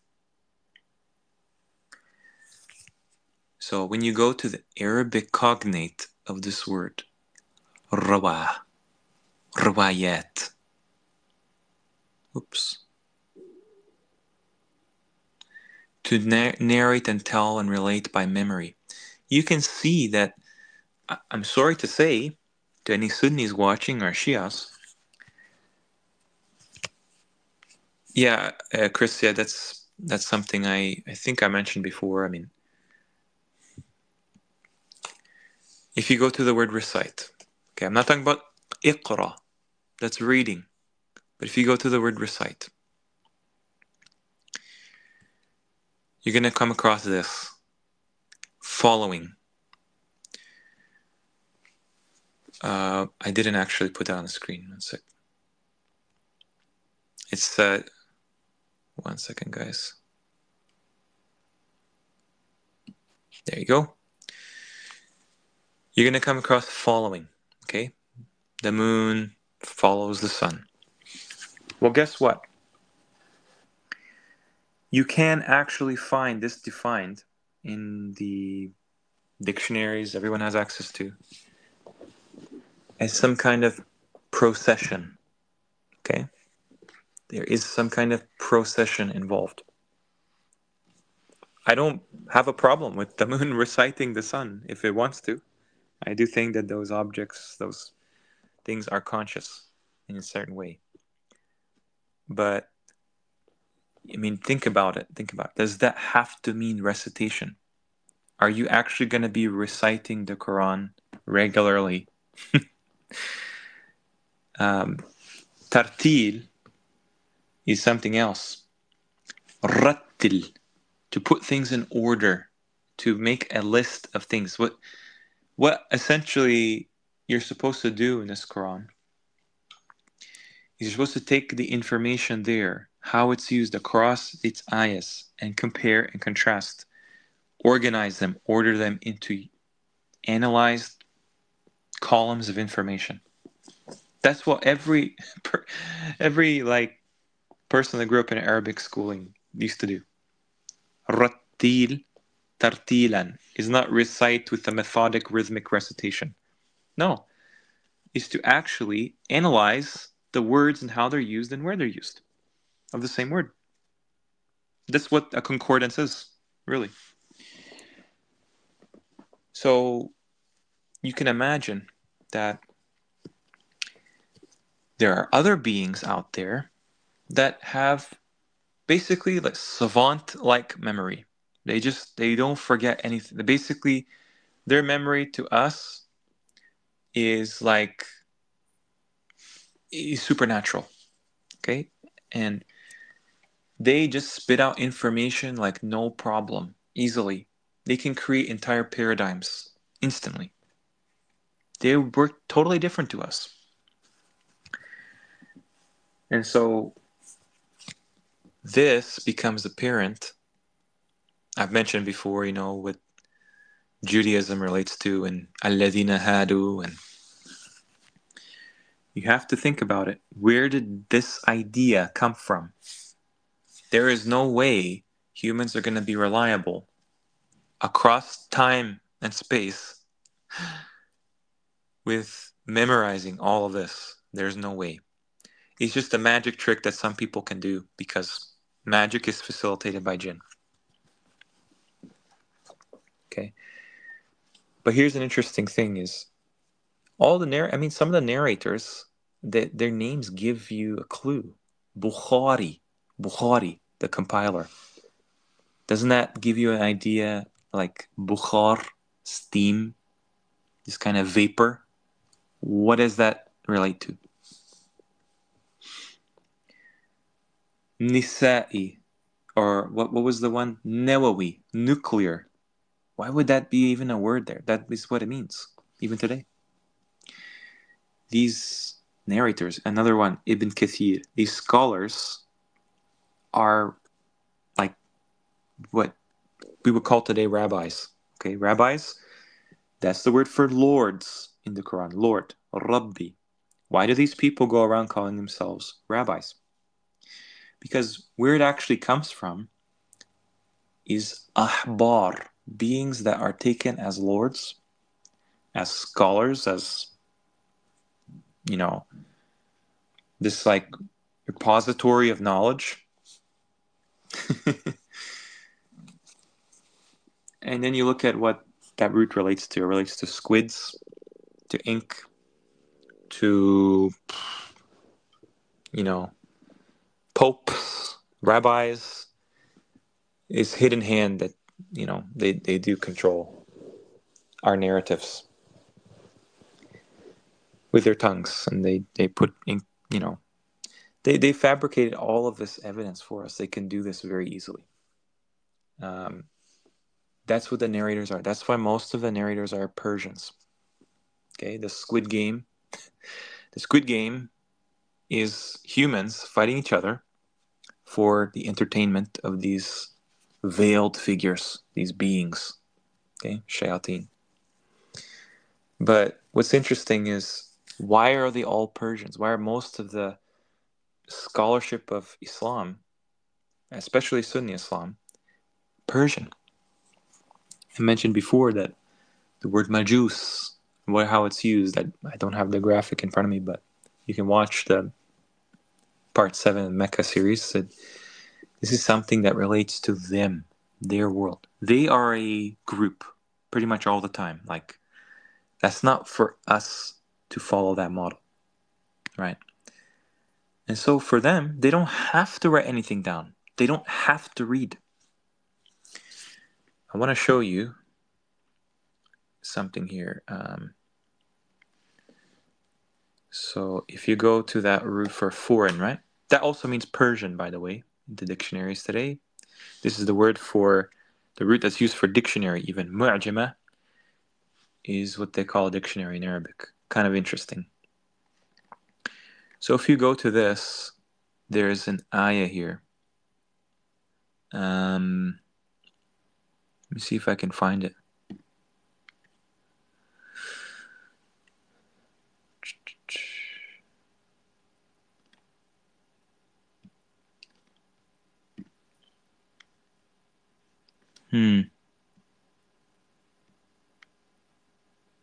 Is it this one?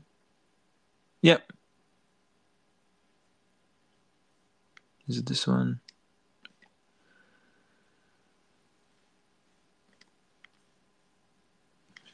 Let me see.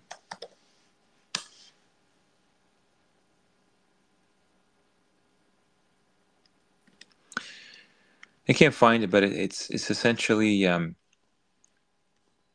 these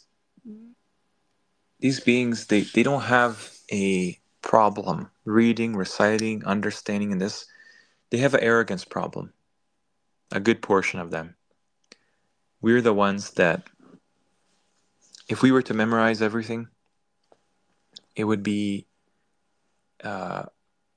crippling for our day-to-day lifestyle. It would be crippling. If you want to do that, fine. But let me tell you something. When you go to school,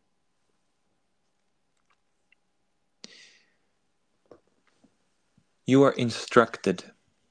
Okay? I want to show you something here. You see this? Theories. This is the Hebrew word for theory, Torah. It's completely theoretical. This has no relation, by the way, to the word Taurat in Arabic. Maybe at the most just distantly related. The first thing you see is instruction and teaching. It's a school. If you grow up as a Jew, and this is kind of hard to actually, it's actually hard to talk about, but, it is what it is.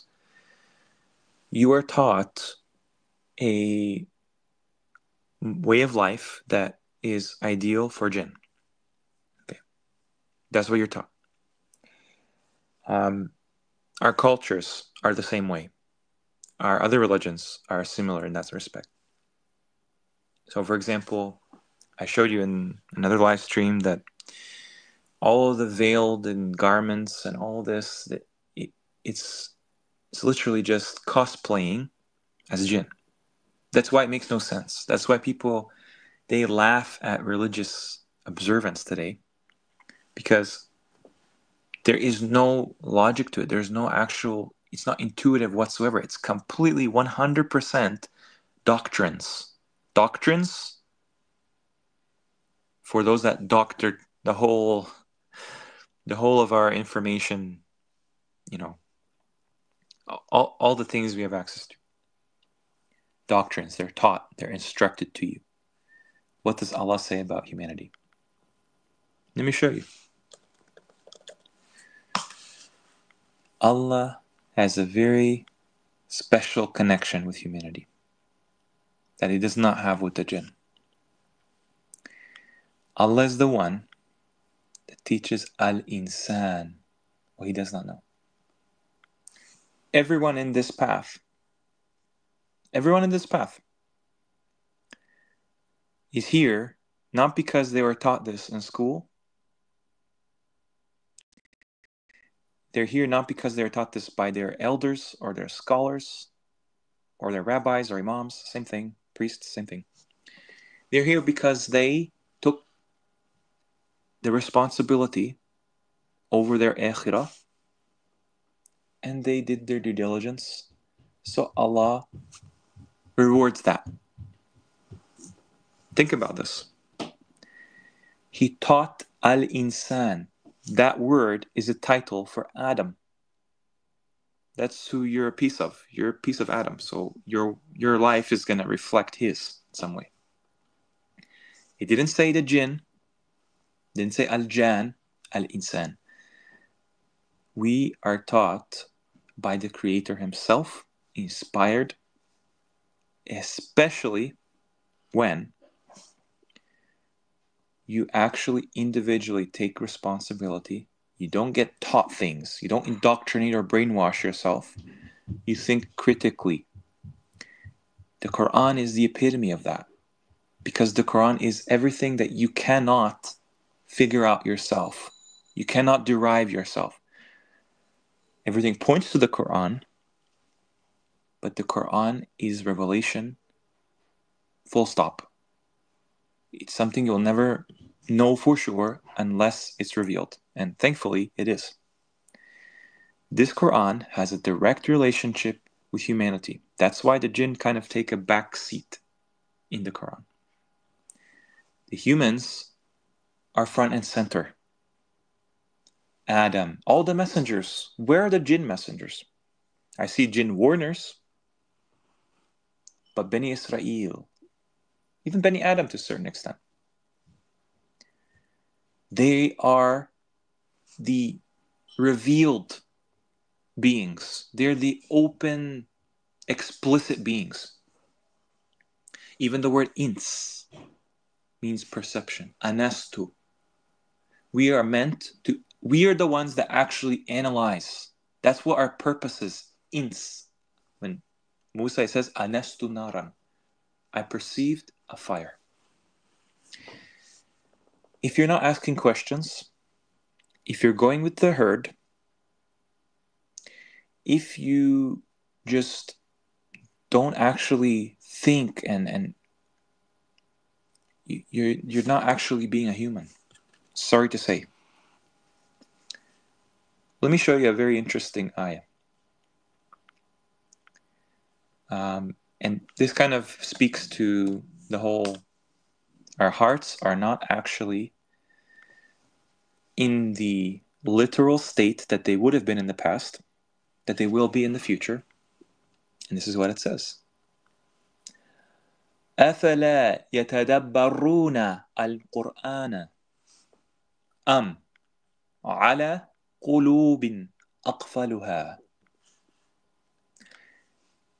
I'm just going by what they transmit in their translation from this. Locks on your heart is the only other option if you don't ponder the Qur'an. I'm going to repeat that. That word that's an exclusive or. Not inclusive, exclusive. It's either this or that.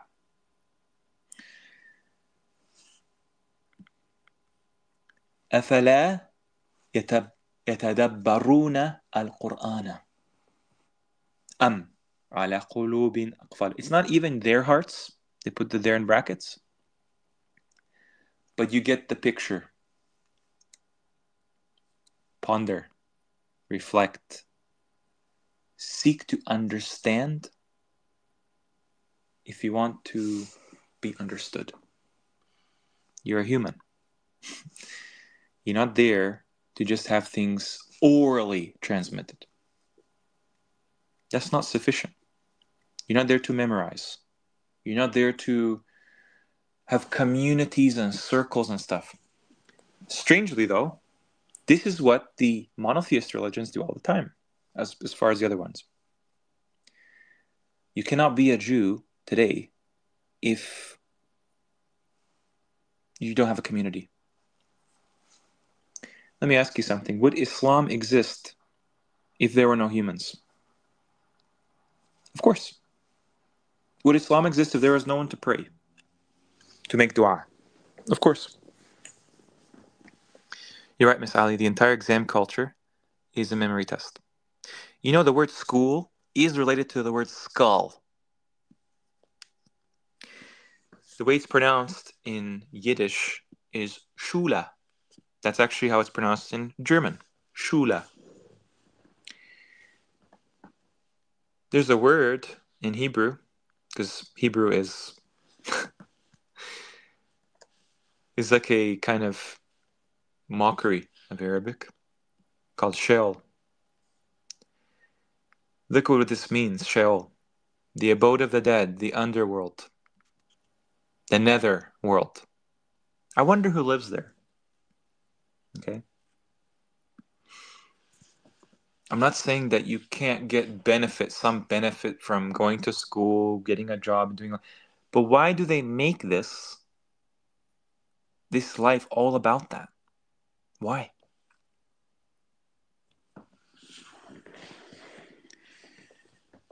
If they can get you to cosplay as anything except a human, I mean, it wouldn't surprise me at the least if the Quran is just very open and explicit and simple because it's Arabian.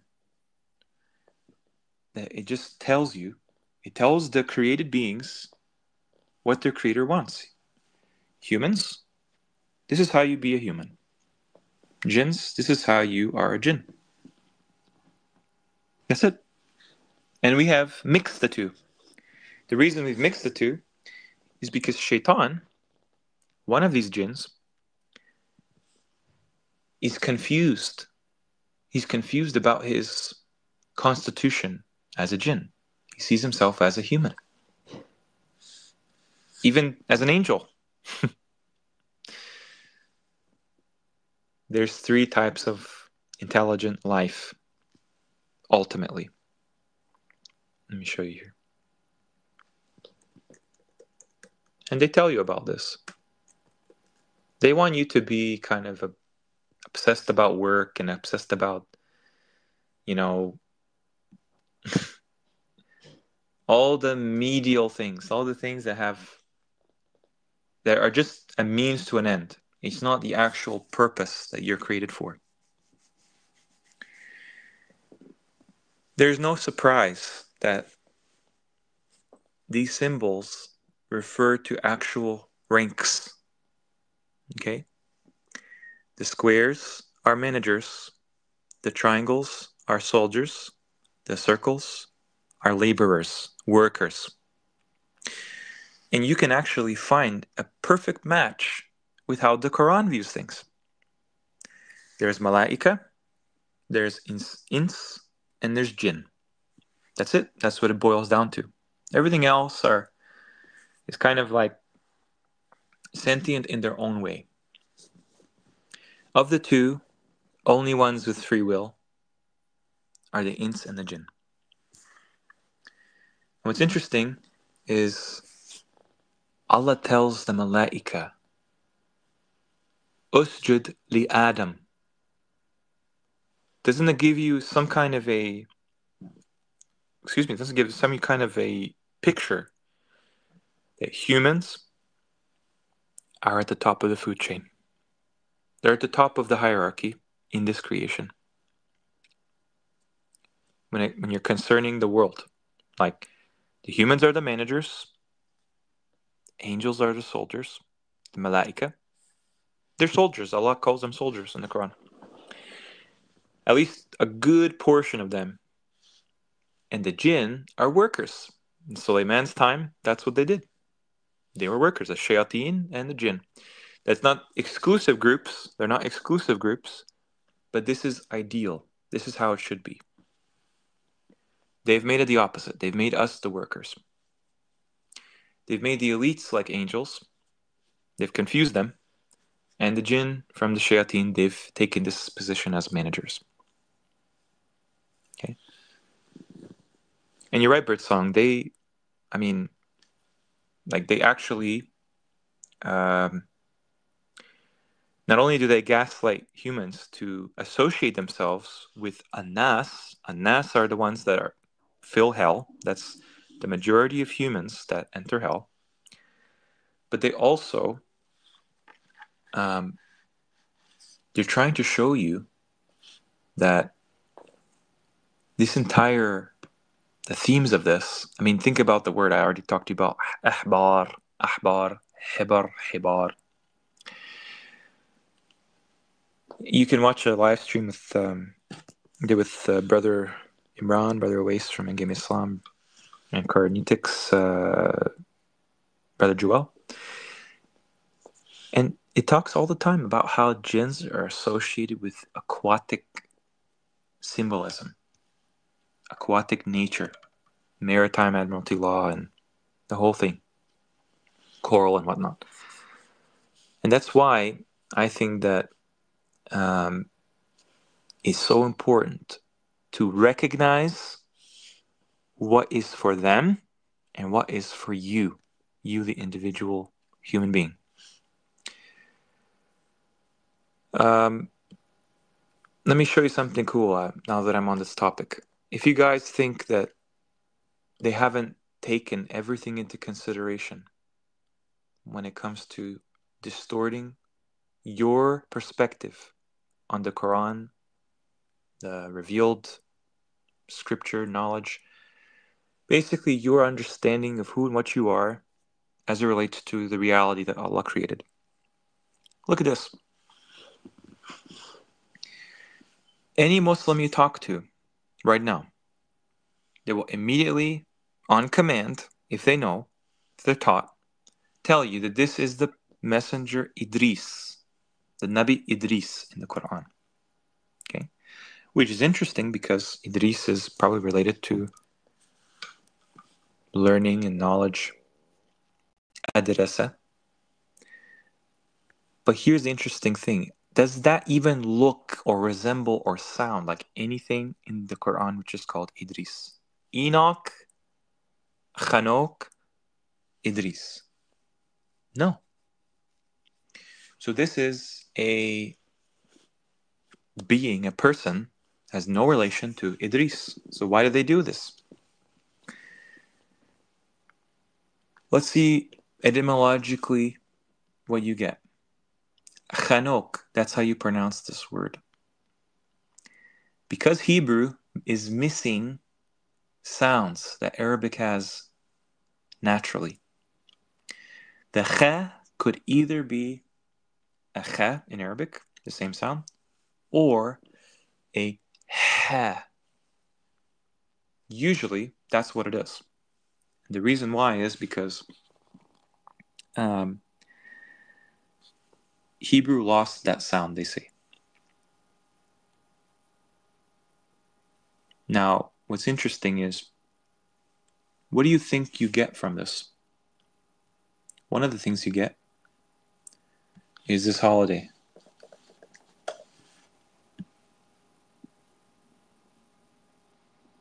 Chanukah. Hanukkah. To consecrate, educate, guide, teach. Right? This obsession with being indoctrinated, I guess. And this is why, all of these different rituals, all these different ordinances and everything, it's actually so unnatural. Now just take the Sunni approach, right? Sunnis, They would say, oh, you have to do this. It's a sunnah. But a religious Jew, observant Jew, he would say, no, this is a mitzvah. What's the difference? It's the same thing. They just have their own vocabulary for the same deception. Compelling humanity to do what doesn't come intuitively. Think about it. You are born in this world as a man or a woman. You come into this world as a child, a baby. And right off the bat, they tell you, you know what? This little appendage, that you have to remove that. And you see this thing called hair, you actually have to put a fabric that looks like hair over that. And you ask why? Oh, that's just what it is. It's just a tradition. That's what God wants. How could that be? Like, how could that come from the creator of the heavens and the earth? You have to be absolutely brain dead to actually think like that's exactly what you want. Because the problem with the people that enter hell in the Quran is they view the creator in the creation. They view him like a human. They view him like a man. They view him like a jinn. Something other than what he is. For example, there's people that literally believe that God sits on a throne and he is elevated in the physical space. And he has physical hands that actually it's obscene. They have that same picture in Saudi Arabia today with the towers. What do you think that looks like? What do you think goes on there? Why do you think the imam in the mosque has to sit on the mimbar and everyone's lower than them? And he just recites and narrates and tells them what to do every Friday. The priest has the same thing. It's called a pulpit. Do you know what a pulpit is? Pulpa. It means octopus. Just out of nowhere, it just means octopus. You got squids and octopuses, and then you have priests and imams and rabbis. Seated. Nowhere does Allah ever mention he's seated or he has any legs or shins or anything like that. This is a cope. This is a cope from Sufis and Shias and Sunnis alike, not to mention the other ones, that they don't have the correct understanding, which is Allah is separate to the creation. Full stop. Kabbalah, they teach of the Ein Sof, which is just that there is a big nothingness. That's why they write the name of Allah as Allah. Let me show you. Like this. This is all you get. I'm not even showing it. One sec. This is all you get. Where's the ha? Oh, it's a little ha there. Really? That's what it is. That's in every Muslim household. How does the Quran write this word? Why? If you want to argue just calligraphy, fine. To me, it's like saying Allah. That's not what Allah is. It's not even pronounced the same way. God. What does that word mean? How would you convert that into Arabic? There's a couple ways. Qadi. Qad. Those are all possible. But what if it's actually Qa'id? Let me show you.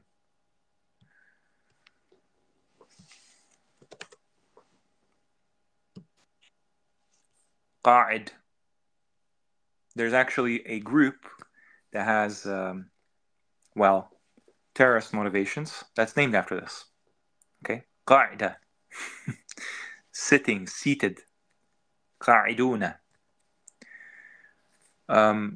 Who is the one who sits in the Quran? Here,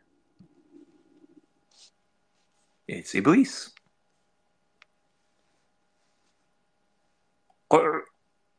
قعودا. قعودا. Now imagine God is just a reconstruction of the Arabic word قاعد, the one who's seated. It's an active participle. قاعد. So someone tells you God bless you, you're saying قاعد إبليس. Yeah. Yahweh. Yahweh is how they describe this devil god. Yahweh. Yahweh. قاعد إبليس. Yeah. God bless you. It's just it's in everyone's face the whole time. The jinn themselves were seated as well.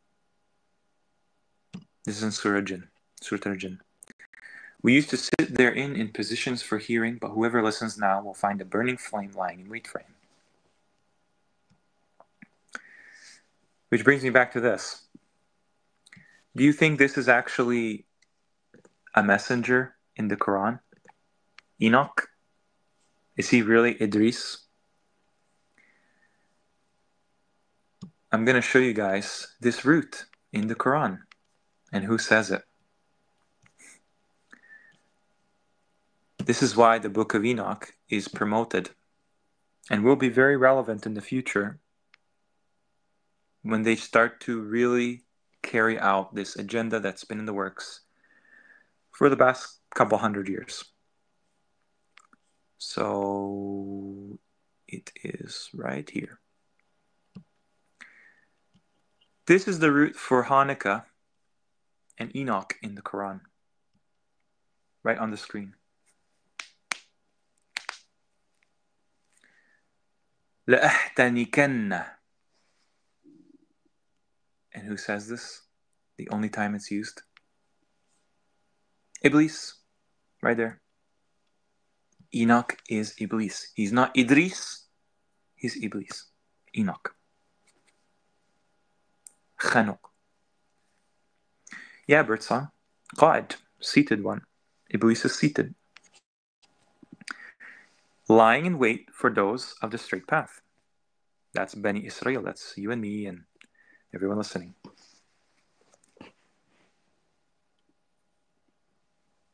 So imagine that unbeknownst to you, somewhere out there, all of this is going on because these beings. Now you have to birdsong. You have to look at who's speaking. Iblis is the one speaking this. Okay, that's where they got the word Enoch from. Chanuk. Let me show you guys another one.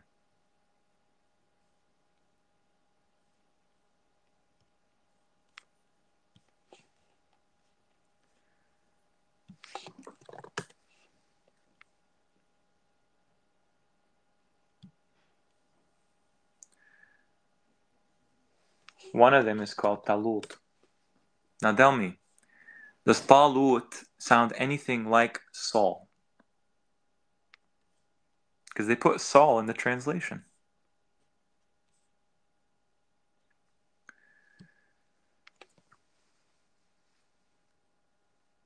They put Saul in the translation because when you go to that word, because this is from the Bible, obviously, it has nothing to do with Talut. Talut. You get this word Sha'ul. They ask you, O Prophet, they ask you. So basically, it's related to the word Su'al. However, look what else comes up. The netherworld. That's because Hebrew. Oh man, I forgot to show this, sorry. Okay, so this is the word Saul. Okay, that's what they say Talut means. King Saul. Hebrew does not actually distinguish pretty much all the time between sin and sheen. So something that's su'al in Hebrew is the word for the netherworld, where the jinn reside. Okay. Sheol. Yeah, of course, surah. I mean, the elongated Allah. Where is that from?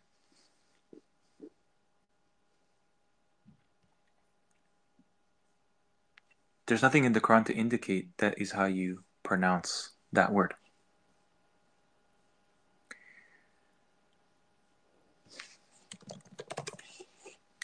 Because it looks like this. No, not like that. Like this. No, dagger, alif. See that? Fatha, shadda. Allahu. This is how everybody pronounces this colloquially, but all you get is this. This. Ya Allah. Yallah. Billah. And then they mispronounce usually the word like in the Shahada. Illa. Illa. Not illa. Illa Allah. It's kind of hard to, relearn things when you have it wrong, but such is the test. So, I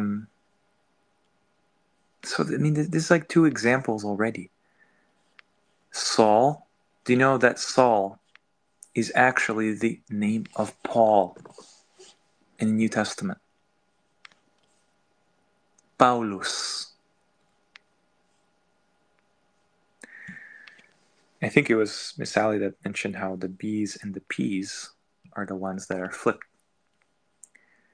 Well, that becomes very apparent when in Arabic there's no P, okay? Paulus, Parvus, Pavus, that means peacock. But let me show you where is the, how they say, the apostle, the apostate. Right here. Bulus.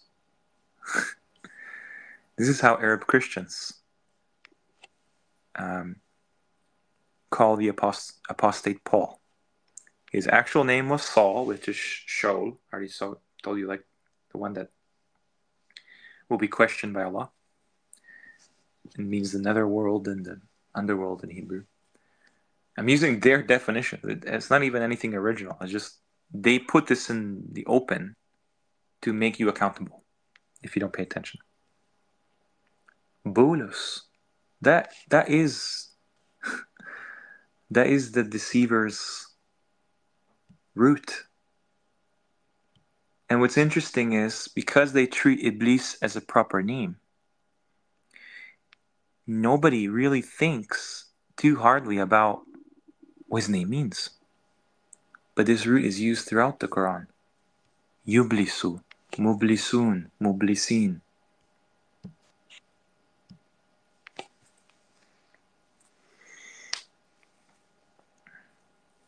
Okay. Paul, Paulus, Saulus.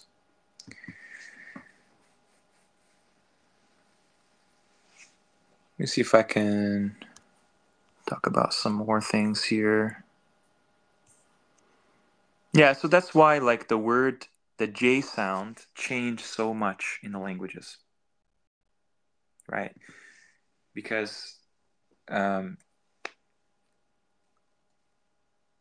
J sound is, they're trying to make it sound like something so that in Arabic it's a inside joke. Let me show you 1 second here. Jesus, right?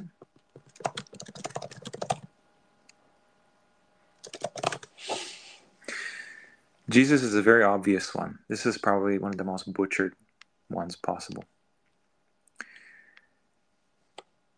The person that we would understand as a human messenger, like Adam, called Isa, what they called Jesus, his name is Isa. But Arab Christians call it Yasur. Hebrew, Yeshua. They don't pronounce the Ain, they lost that. Aramaic, same thing. But Jesus is so different. Let me show that. Sorry. Jesus is so different. Okay? Why? They made this change from the ya to a j. J. Okay? So it can sound like Jesus. Jessasa. Okay? Let me show you. This word,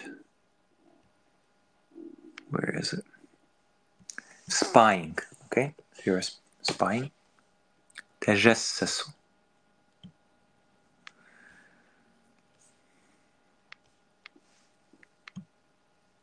Only used once. The word of backbiting. Okay, and the backbiting is, yeah, Jesuits is definitely something related to that. But jassasa, jassasa, jassasu. Man, I always forget to share my screen. Okay? It's in Surah 49, Hujurat, Ayah 12. Who are the spies? The ones who spy, listen in. And the same thing goes with who are the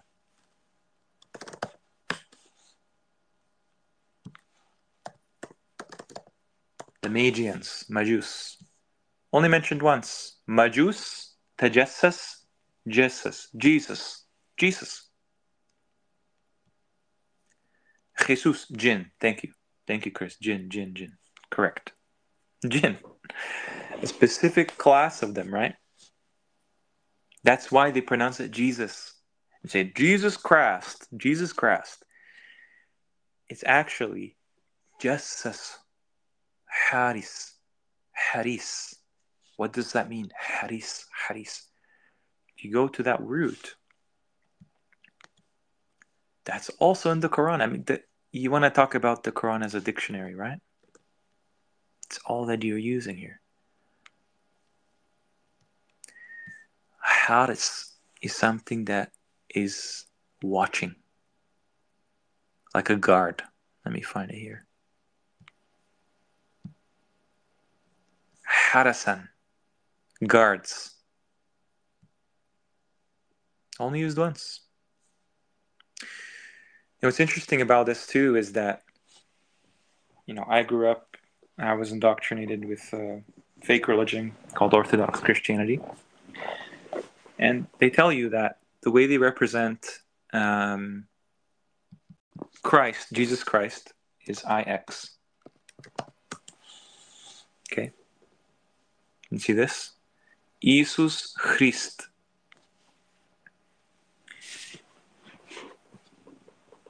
But in the West, this thing becomes more distorted. And it basically, this is obviously not him. I'm just saying the I and the X is pronounced as a in Slavic languages. And I think Greek as well. Chi. The letter Chi. So my point is that even this picture here, you just this image is a agenda. Like, it's named after Majus. I'm not even showing it again. Oh man. Sorry guys. This image. Okay. This is not something human. I'm not saying this is Isa. You cannot even say Isa. It's Jesus. Jesus. If you're a Sunni, you know very well what that means. That's why waiting for Jassasa. Waiting for Jesus. They call him Jesus in the mosque. It's insane. I know that they called him Isa in Arabic. That's correct. But he's conflated with the Bible constantly. That's why you have this shared by every non-Sunni in the online space They even put this magnet thing to kind of tell you what they know. Maybe they're not even aware. I think most of the humans at the top and everything, they just like they're not even conscious how they're being used and manipulated. If you're going to use the Bible to prove the Quran, you're joking. It's actually it's an agenda. I don't know of any Abraham in the Quran. I know about Ibrahim. There's no Jesus. There's no Enoch, David, Solomon, Shlomo. That doesn't exist. These are distortions. And that's why the people that facilitated the Bible as some kind of scripture, they actually think there's a loophole because they're not actually describing these messengers because they're different names. If I called, somebody whose name is like, I don't even know, like, if your name, it doesn't matter. That the point is that they believe if you misspell something, if you have a different word for something, if it's not exactly the same thing, then it's free reign for just describing these messengers in such a deplorable way. Right? Like what they say about all these messengers in the Quran, they conflate them with the biblical account. Even the hadith, it basically plagiarizes the Bible. Which tells you it's actually the same origin. But what was I going to show here? Okay. Let me just see here. Yeah, I mean, just look at this, right? Saudi Arabia, Mecca.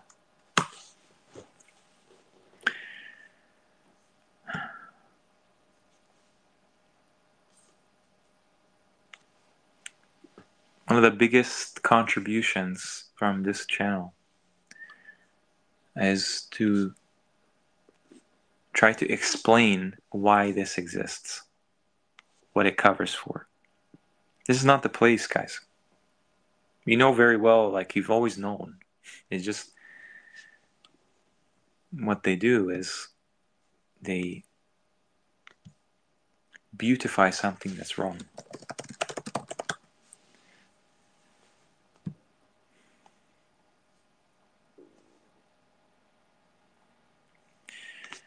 What was I going to show?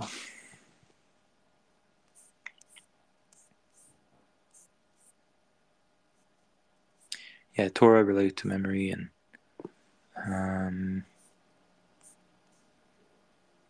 so the word Yaruhu, Ra'a, Rawa, all of that is to do with watching, observing. The watchers. It's interesting that actually that information comes from the Book of Enoch as well, which is incredibly Kabbalistic. It kind of describes humans mating with jinn and producing hybrid offspring. It's sons of sons of God, which are angels, and it's all completely conflated because if you think about it, the Bible doesn't have a word for jinn. It just has angels and demons. So what they call angels, I'm going to show you etymologically, right? Those are just jinn. That's why they're called sons of God. So how am I going to do this? Let me go to this one. I just need this spelled out here because I don't have an Arabic keyboard. Okay. Naqala. That's where the word angala comes from. why we call England Anglican, English, Angles. What does it sound like? I'm finally sharing my screen. What does it sound like? Naqala. Transporting, bringing from one place to another, emigrating. To make a move in chess. Nope, Care Bear. Not in Geo. Not in Geo. This is a... Think about it. In Egypt, they would pronounce it Ingil. But we're not in Egypt. The Quran is Injil.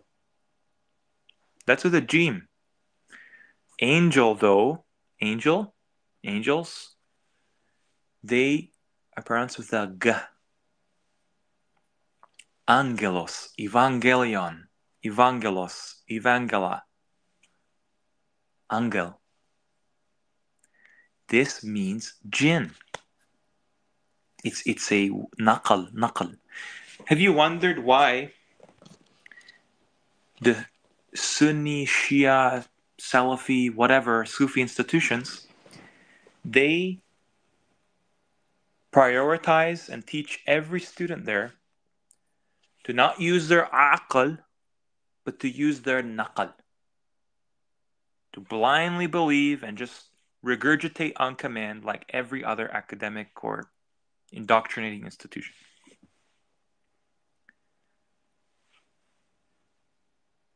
Who are the beings? Who are the beings that imitate and impersonate, that broadcast, that report, hand down traditions? They refer to authorities and their scholars and they convey things. They teach orally. Remember, the oral Torah is more important than the written Torah. Jinns. The word angel, etymologically converted back to Arabic, describes jinn beings. And that's why I can't even show you pictures of what angels are depicted as. Because they're drawn as half-naked feminine men. That's really what the whole agendas are gearing towards. You think about it. Qawm Lut.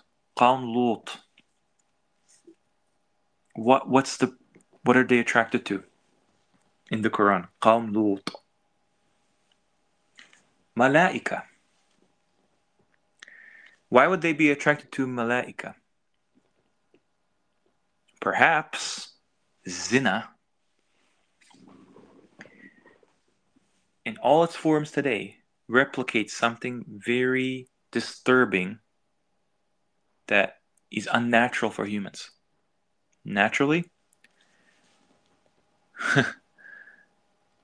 you're not like... Okay, think about it like this, right? Let me show you this.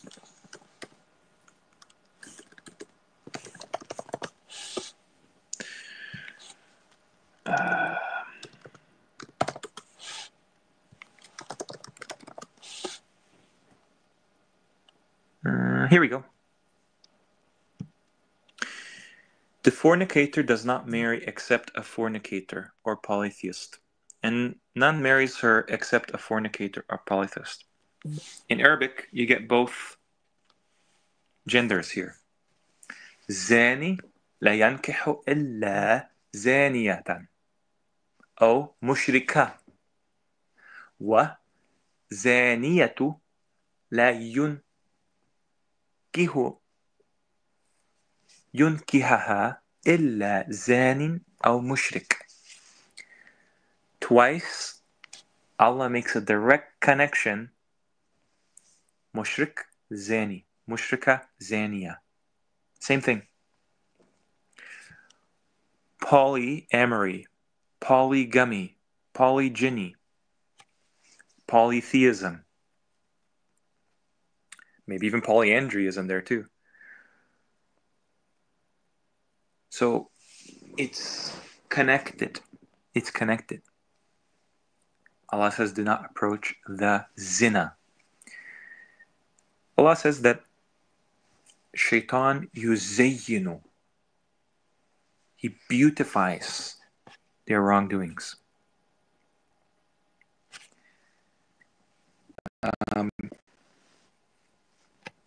The people of Lut had a wicked fascination with feminine men. This is all throughout the Eastern world. That's why Qawm Lut are called mushrikeen in the Quran. Mushrikeen. Just notice how similar that sounds to mushrikeen.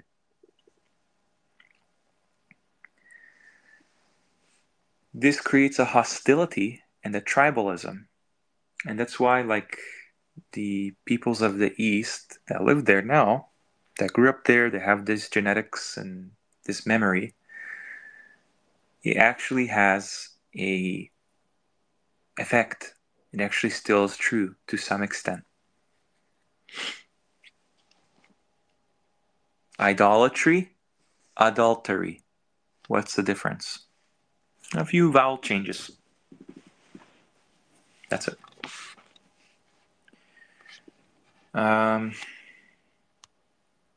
Okay. So yeah, the Sunnis and Shias, they say the Quran is unwritten. It's oral. The Prophet, he conveyed the Quran orally, reciting and everything. They never had the Quran written down or compiled or anything until after he was deceased.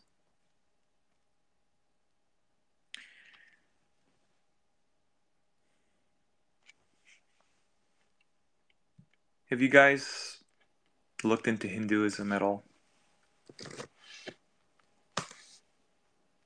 Who Shiva is?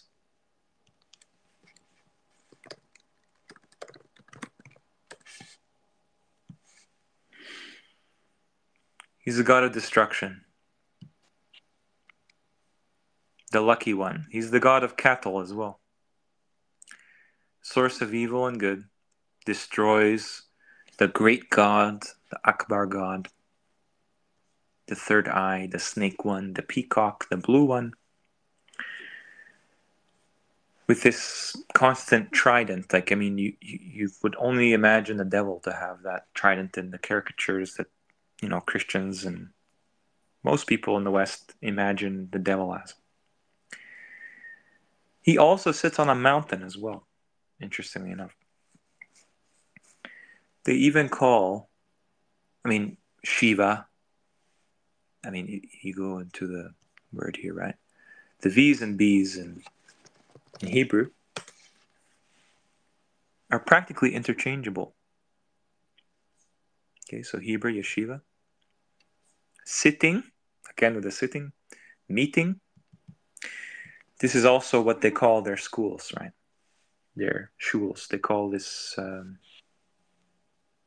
yeshiva. Notice how it's spelled. It's spelled like Saba. That's why they call the queen of Sheba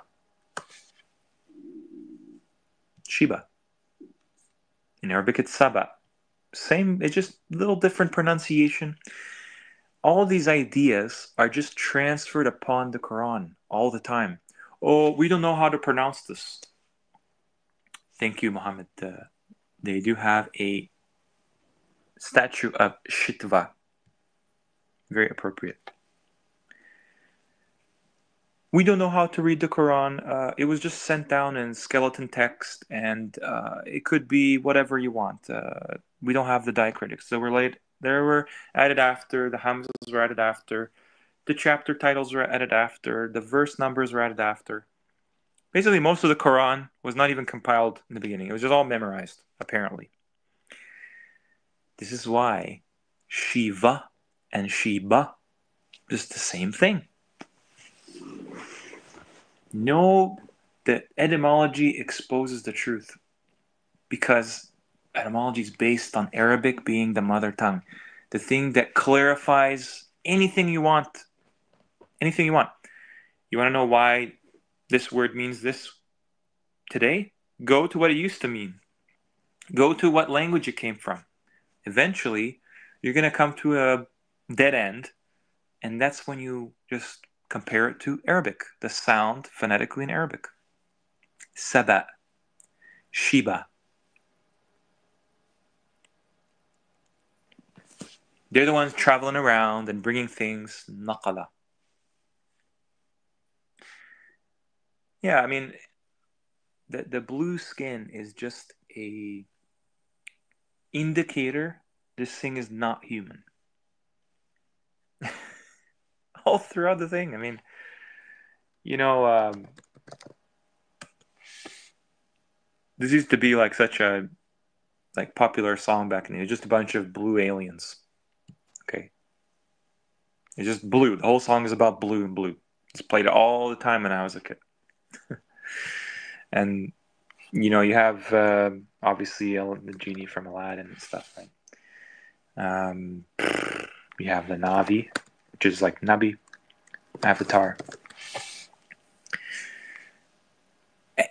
I mean, they even make them resemble Africans in their hair, and that's why like there's so much in the Quran about sha'r, ash'ar, shi'ra. Why would poetry be related to hair?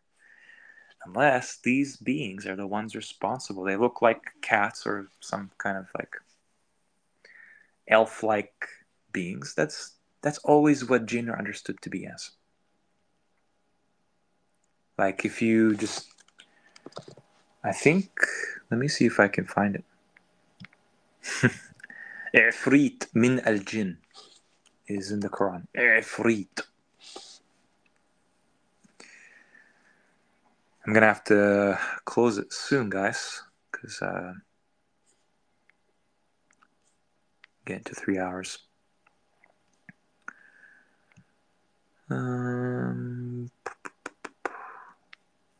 Yeah, usually if you put this into Arabic, the word for elf, you get Jan. And it's interesting because they're actually spirits, souls, magical beings, where the magic originates from. Aliens. Even the aliens are drawn like this. So don't be surprised when these kind of like angelic beings make their debut in our time.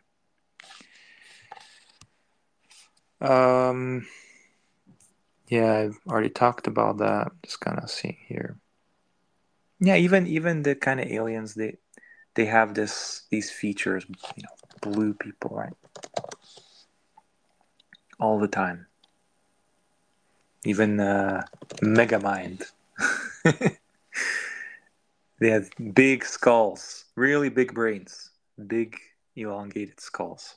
They're very brain based, you know.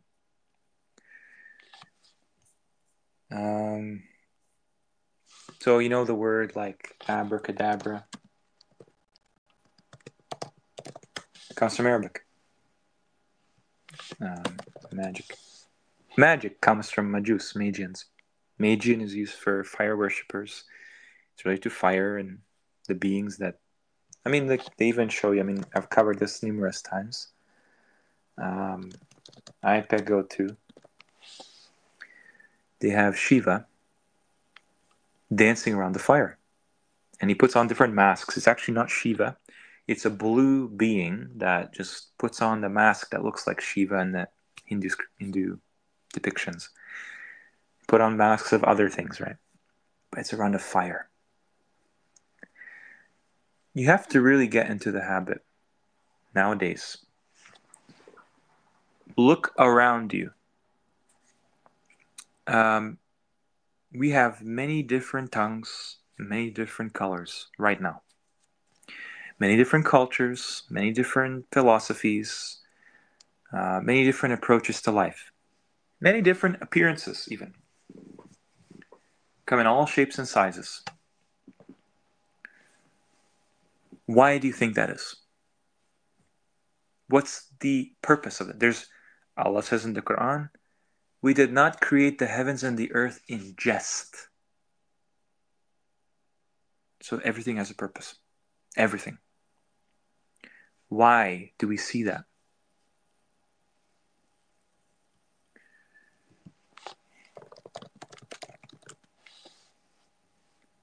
The diversity of humanity is supposed to hint at aspects of the unseen, things we don't understand. We are walking indications of the ayahs. That's it. It's not good. It's not bad. That's it. So all the colors you think about when you think about humans as a whole, Bani Israel, probably other humans that and in the far reaches of our worlds. Why? Why do... It's almost like something changed that split us and divided us. Like, for example, in the Bible, the God of the Bible, who's Shaitan, he actually divided people according to like tribes and languages. He separated languages. Allah would never do that. But Shaitan was allowed to do that. Doesn't it strike you as odd that all the languages except Arabic script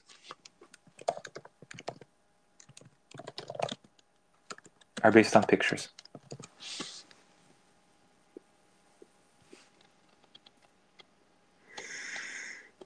I wonder where I can find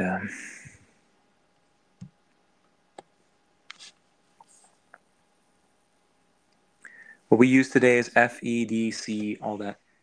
It's originally runes and some Paleo-Hebrew, whatever. The pictures, hieroglyphs.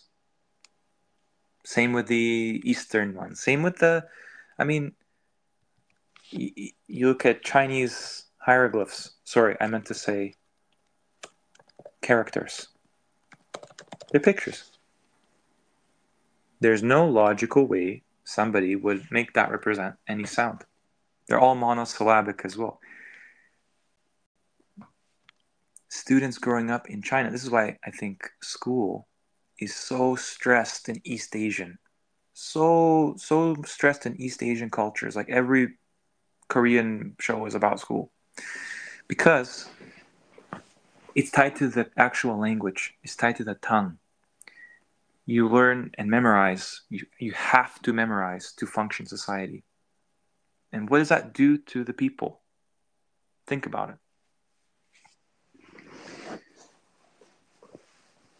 This is how ancient Egyptian is told to us. It was like that. What does that do to us? Yeah, I can understand people being visual learners and stuff, but at the end of the day,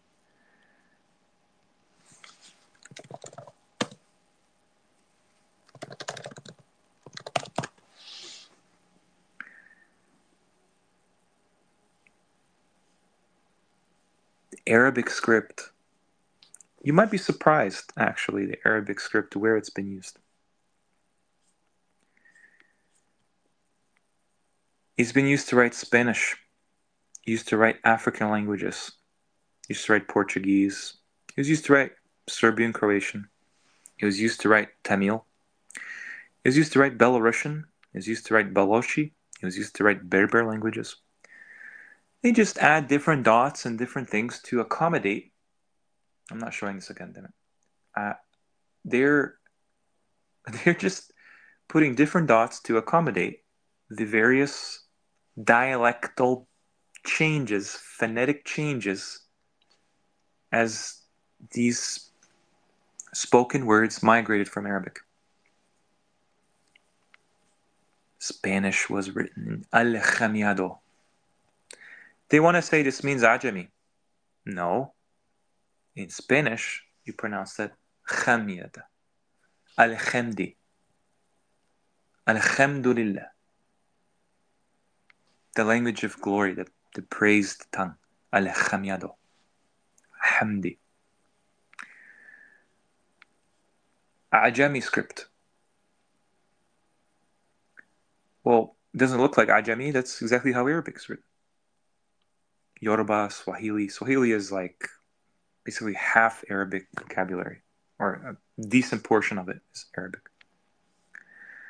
Serbo-Croatian, Tamil, Belarusian, Balochi, Berber. The list goes on and on. Somali, Malay, Kashmiri, Kazakh, Kyrgyz, Pashto. Persian, to this day, is written in Arabic characters. Punjabi, Urdu, Sindhi, Tatar, Turkish. The Turks have completely censored Arabic script from Turkish. I'm not saying these are, you have to wonder what happened, right? First, they mixed up the sounds. Then they got rid of the script. Except for maybe some of them, where they still use some version of it, but it's no longer Arabic, the language. Chinese, Sinitic languages were written in Arabic. This is profound.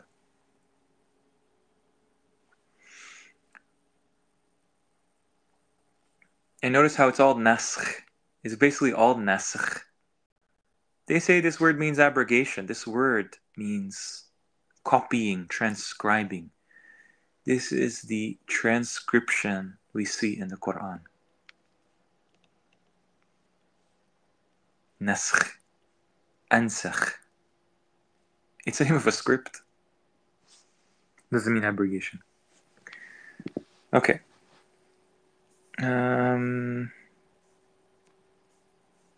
Yeah, the whole abracadabra is just like saying, like عبرة كدبر.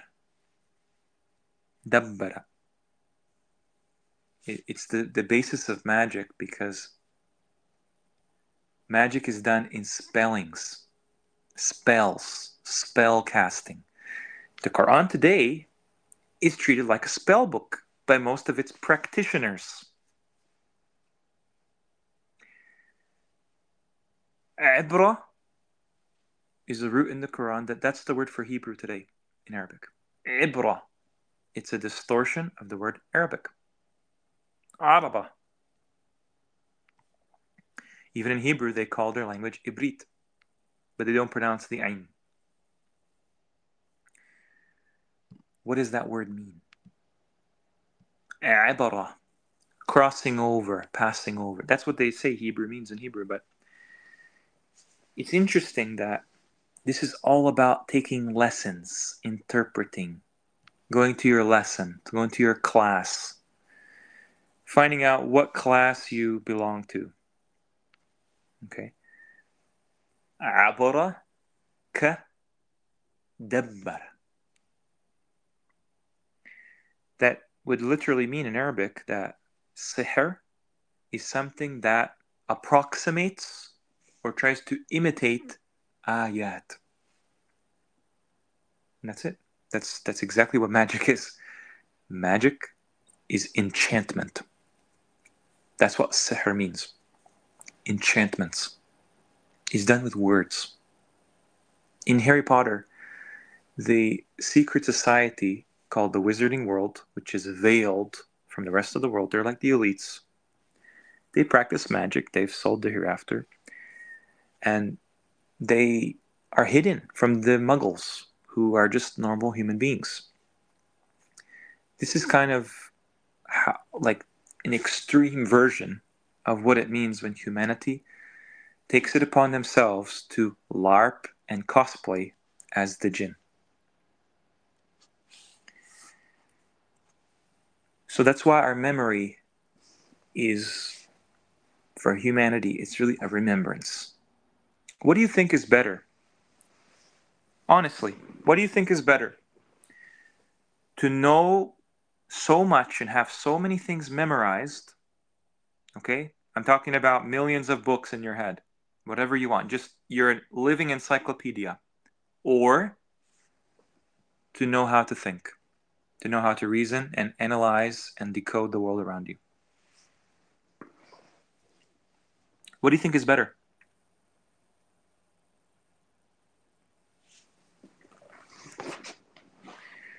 The latter.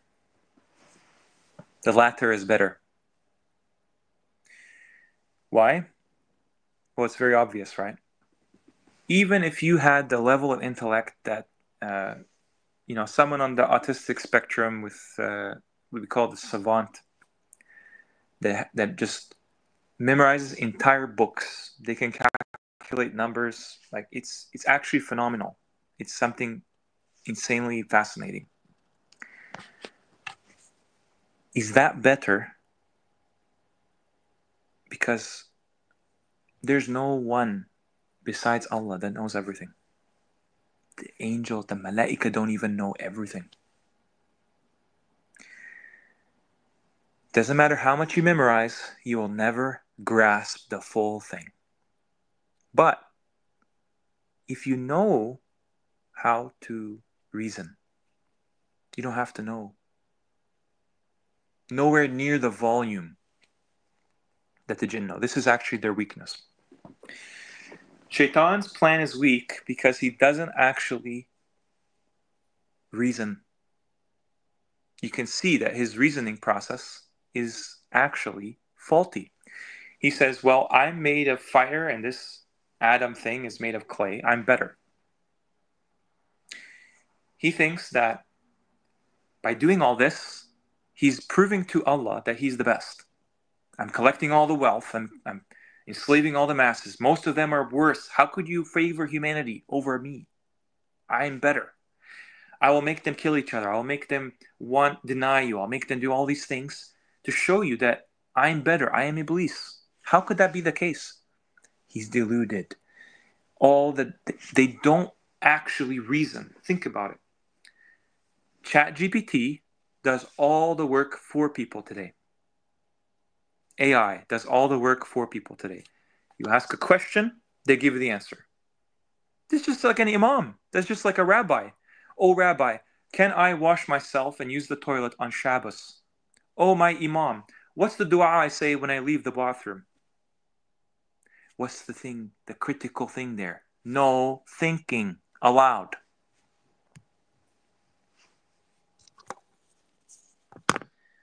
It just spits out the answer and you gobble it up.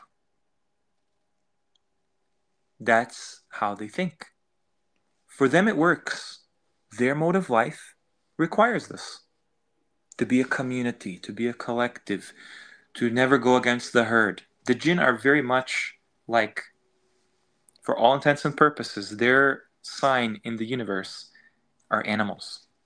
Animals are communities. Animals, they just, like, that's why most of the jinn are believers. Like, that's so obvious to see in the Quran. But some of them choose otherwise. They're not content with what they've been given. We have to be content with what we've been given as humans. We're not putting black boxes on our head and wrapping our arms. We're not simulating the positions of cattle 5 times a day. If you want to do that, that's your choice. That's something that if brings you closer to the Creator, by all means. But I'm telling you right now, no human came up with that. No human. Usually, on average, people do these positions when they're in the wrong, when they're afraid, when they're vulnerable. And yeah, that you're going to come to moments in life like that. But you want to be on good terms with Allah. He's not there to scare you. He's not there to be feared. He owns everything. Shaitan, though, he wants to be your ilah and his progeny. So that means that he needs you to be afraid. That makes you weaker than Shaitan if you're afraid. Allah tells Musa, do not fear. Tells the people entering Jannah, they will neither fear nor will they grieve. And all we get with the rituals and Islamic discourse today, the so-called Islam, is grieving and fearing. The Shias do most of the grieving, the Sunnis do most of the fearing. And that just percolates throughout our religious experience. I mentioned to you about savants and how they have extraordinary brain capacity.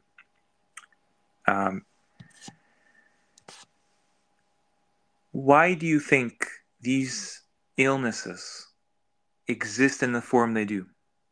Why do you think these symptoms and these diagnoses exist at all? Okay, sometimes people will use this to show that there is no God, because why would he design a poor child to be born with cancer or to be born with this? Never mind the fact that they inject us with all kinds of poisons in modern times.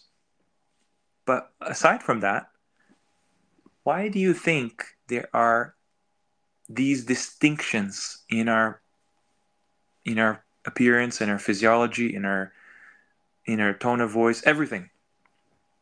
We're incredibly varied for a reason, if not to showcase something of a hint. Okay? When you talk about like mental illness in Arabic is called mard nafsiyyi. Nafs. It comes from your qarin. That's it. Psychology, psyche, is study of the soul. I explained to you earlier that the nafs whispers by Adam. That's you and me. We're pieces of Adam. Shaitan does the same thing. The qarins lead you to hell. It's all logical, rational, how things are connected in the Qur'an. But why do we have this? Why do we have these mental disorders? They're called lunacy after the moon.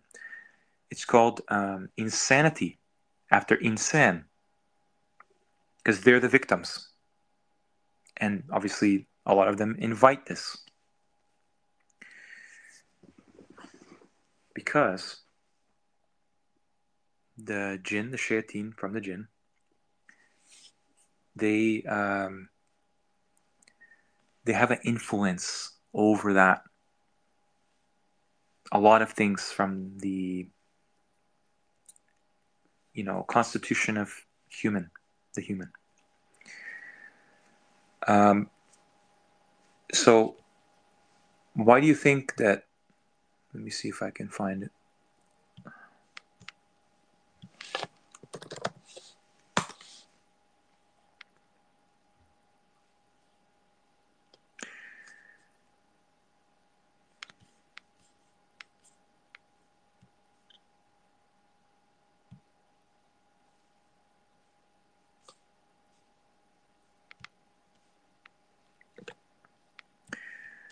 Why do you think these kinds of things like the autism spectrum is there?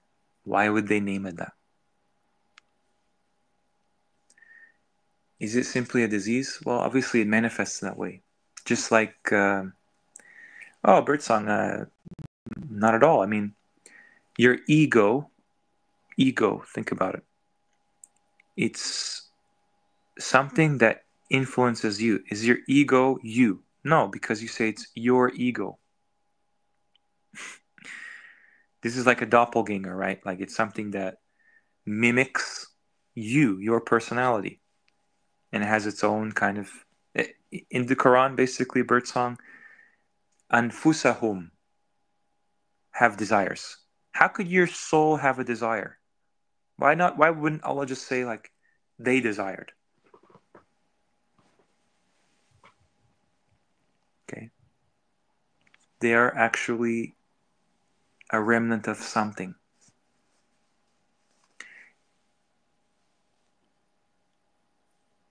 Sees you where you do not see him. Him and his tribe. Where would that be?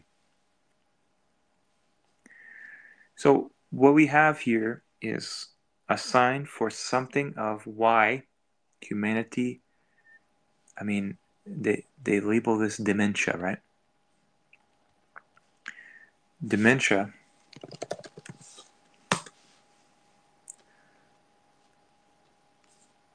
is decline in, it's basically madness or insanity, but it's associated with decline in cognition.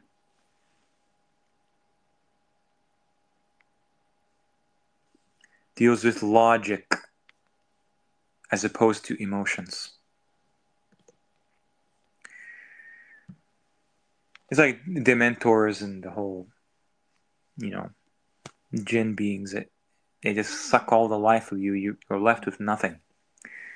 I think the interesting thing is that if you go on autopilot,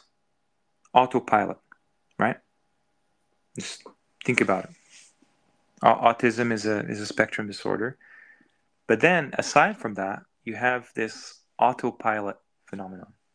And that's people, they just outsource all their thinking to something else. To AI, to their scholar, to their tribe, to their whatever, their nation or whatever it is, to a person. So it's almost like that is a major underestimated epidemic that, Allah is telling us to be conscious, to remember, to reflect, to ponder, to engage with the world around us, not to just move along like some kind of worse than cattle. I'm sure that when you outsource your thinking, you actually you decline in your thinking. It makes sense. It's like a muscle, right? Like if you don't use it, you lose it.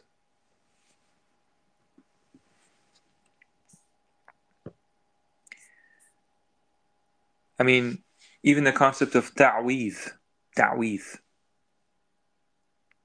you're externalizing something when you're already given all the tools to seek your creator, like to be guided by him.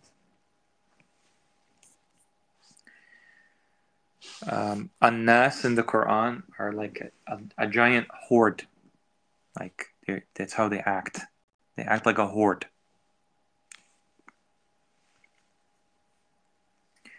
The entire system is designed around you to make you hate yourself for being human. I'm going to repeat that. The entire shaitanic system. Remember, Allah doesn't say the Shias are your enemy. He doesn't say that Trump is your enemy. He doesn't say that anybody, the Jews are your enemy even. He says Shaitan is your enemy. And that's what you have to keep in mind. Shaitan is a clear and present danger. That's a military terminology for he's an open enemy. It's obvious he's your enemy. But people still don't get it. His plan is hinging on the fact that you don't realize how is he a clear enemy? He's got all his fingerprints everywhere. This is what all the evidence points to. The bayinat point to Shaitan being adu mubin. Yeah, it is clear. How is it not clear? How do you explain, how do you explain him or something else as the origin of evil in this world? Nobody recognizes him.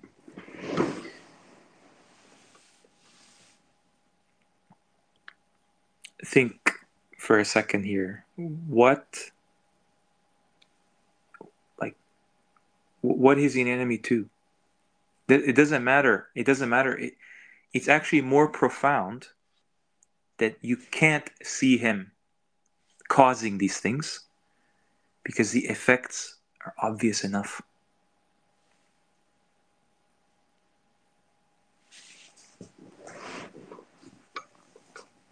Look,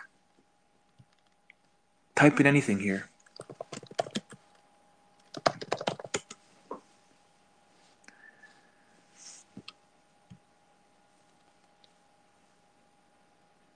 Everything we are taught to associate with, pretty much, except the Quran.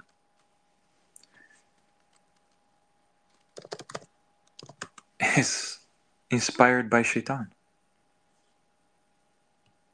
Like,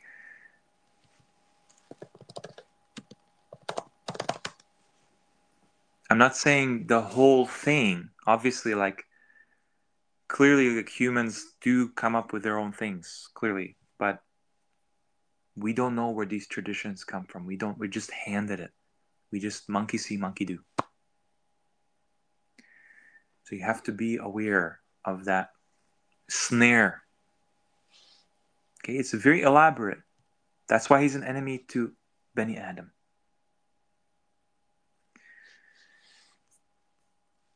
So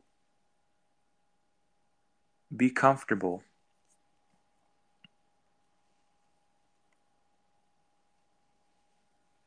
Be comfortable with the humanity Allah created you with. But don't underestimate what kind of agendas they've factored in since they've, have been carrying this out gradually.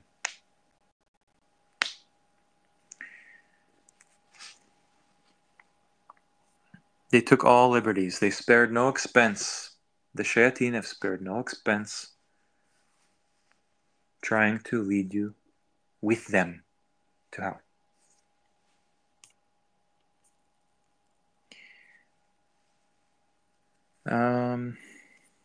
I don't know what else to talk about, really. Kind of covered a lot of things there. We're kind of at 3.5 hours, so yeah. Essentially, the creator and author of the Quran is very fair.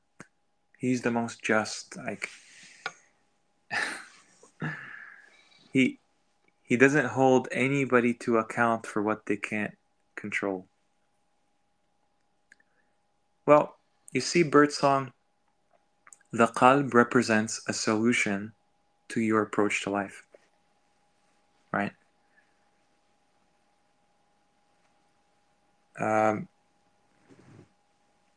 It's like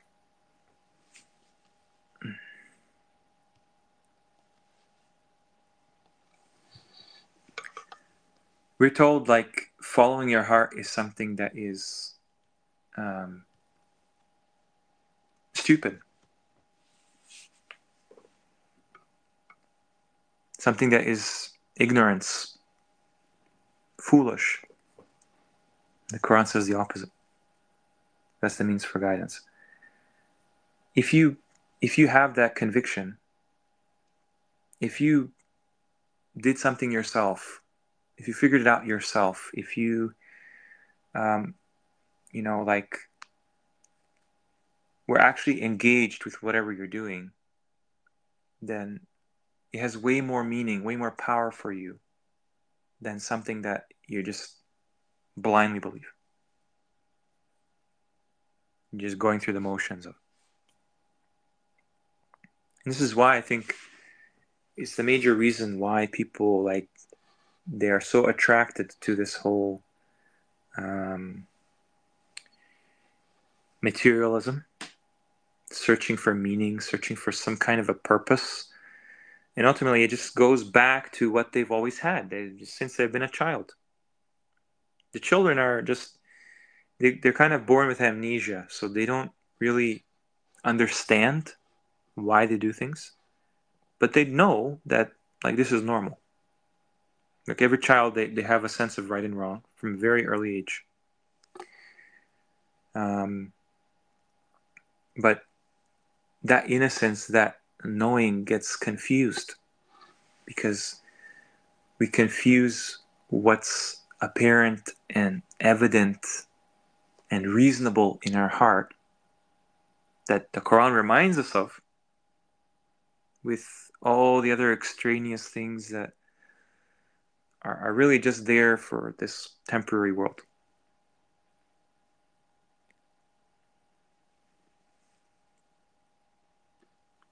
The qalb, if you just exchange the lam to a ra, because those two letters are connected.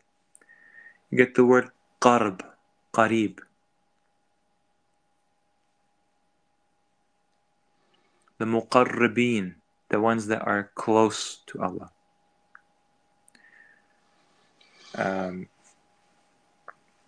You know, the sa'a, the hour, is close. It just, I don't know how many ways you can speak the same thing, right? You have like an entire population of people where they get so caught up in the external actions, the external, look at me, this is what I believe, I dress like this, I do this. Basically boasting and competing with something they don't even actually hold valid. And like they're like disgusting people inside, sick people, and they're just externalizing their hypocrisy to the world. That's the opposite. That's actually the norm in the Islamic traditions today. That's the norm in Judaism. I think Christianity is probably the only one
Yeah, I'm back. Sorry about that. Christianity is the only one that actually gives some credence to the individual. That's why they have like zero morality whatsoever. You can just do whatever you want. It's interesting too. Like it makes sense why they have everything internalized in Christianity. Like there's no actual need to live up to what you believe in. It's just faith, faith, faith, faith. That goes against this concept of the qalb. The qalb is something that makes what's inside on the outside. There's no there's no contrast. You're just the same person inside as you're out. Okay, but for them, they don't have a scripture. The Bible is not scripture. None of it. Whatever they put there that resembles the Quran, that's magic. And even if you can find information that is useful to you, you can do that about anything. You can do that about your own personal life as useful information, but it's not revelation. So that's why they gave them a fake Quran called the Bible. The whole Bible imitates the Quran. It came after. And you basically don't have to do anything, and you just believe. You don't even have to actually put your words into practice. Which brings up an interesting idea. What is it called when you're a follower or a member of a religion? You're called a practitioner. You practice your religion. Let me ask you something. Why would you need to practice your deen? Why do you need to practice that? A couple things come to mind. Number one, it's all fake. So you're just acting like you know. You don't actually know. You don't actually believe. You're just going along with what the majority do. That's the usual part. The other thing is that the actual deen is actually on its way. Okay? Think about this. The Quran comes to life in this period where mankind is brought forth a second time, a second chance. And that's when things become active, the test becomes valid, the timer starts, the hour is approaching, the clock is on its way. So right now, what are you doing? In preparation for that test. That determines everything. It actually determines everything. Everyone has a fair chance. Everyone is subject to the same things, and they choose how they want their ending to be. Right now we're practicing. You're practicing your religion for the hour. You're practicing it. It's a trial run. That's why they call a fitna a trial. A trial is something you try out. So if you want the real thing, you go for it. This is why this current life that I'm existing just like you are right now has a purpose. The purpose is, can you figure out with what you're given, with what you're actually accountable for, what's in your control, can you figure out the appropriate way to pass that test? That will be the future for every human being. Practice. What does it mean to practice your religion? Allah says that the deen is something that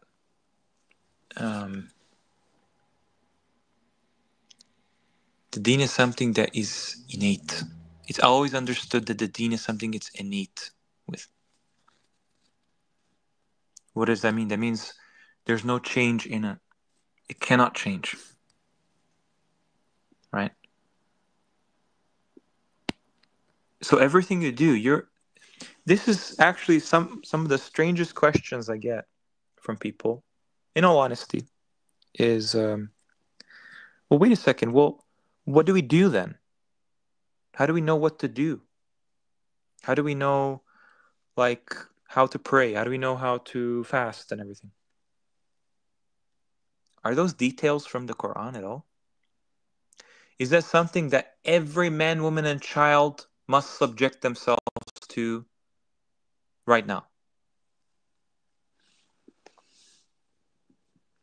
Is there any thought whatsoever that maybe, just maybe, the deen could actually accommodate every single man, woman, and child? Does not doing this thing that you associate with religion, which is just OCD, right? It's attention to details of insignificance, making them significant. It's compulsions.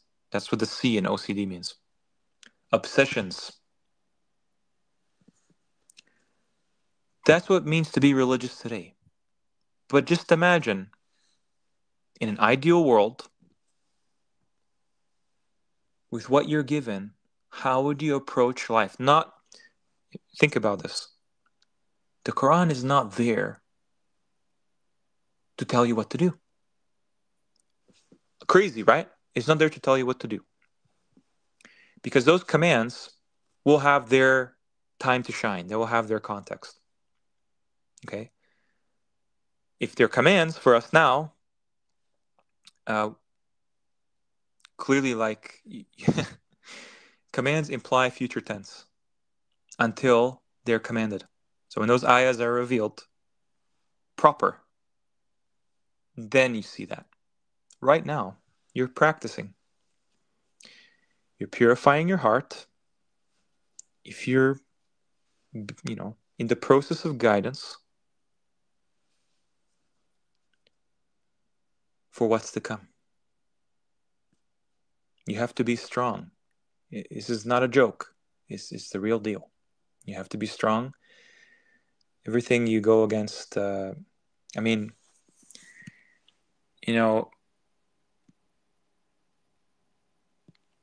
you were left to your own devices,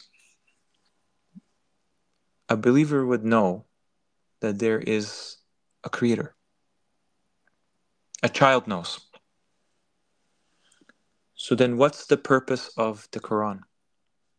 Isn't it obvious? Yeah, there's a creator, and the Quran gives you all that you need, all that you could ever want to know right there. But the obvious things, even if they're reiterated by the Quran, people know just intuitively.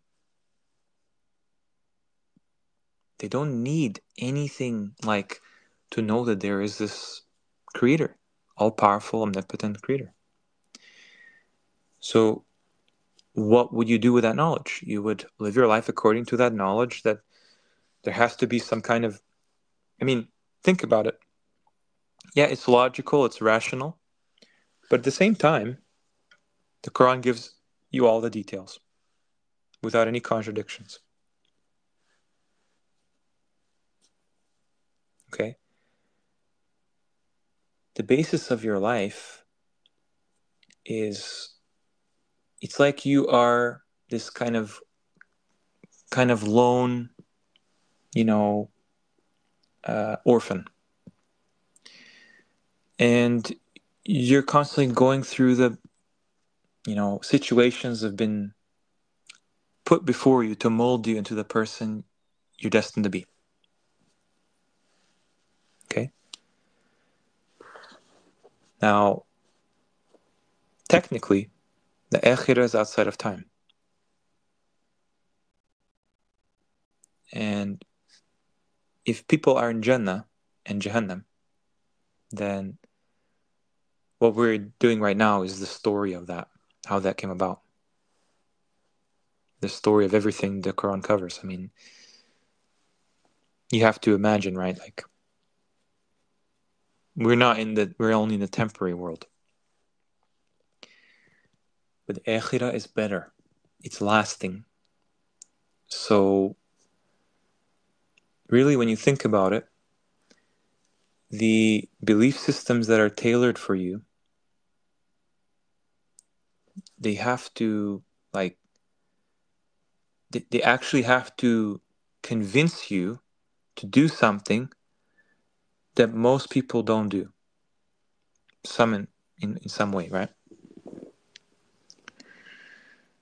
So you go your entire life doing senseless stuff that you would never want to do, whether it's your job or anything, but you kind of have to walk between the lines here and there. But at the end of the day, what is the thing of greatest importance? It's ensuring you have the place you belong to in the akhirah. You know that Allah says to the people in hell, give them good news of a painful punishment. The people of Jahannam, they actually belong there. Their traits and their actions are filtered out and placed in this eternal hell. It's exactly what you see in the world around you. There's echoes of it. I just imagine a nightclub, or someone doing drugs or whatever. It's just, you're trying to escape without actually coming to terms with reality. And these beings, they facilitate that. Yeah, Birdsong, that's what I'm saying. They belong there. That's why it's not unjust, right? It's kind of like they choose to not be satisfied with an eternal reward. So the only thing left is just their suffering. To them, it's not seen as suffering. Elon Musk recently tweeted like most humans go to hell, and he would like hell more than paradise, more than heaven.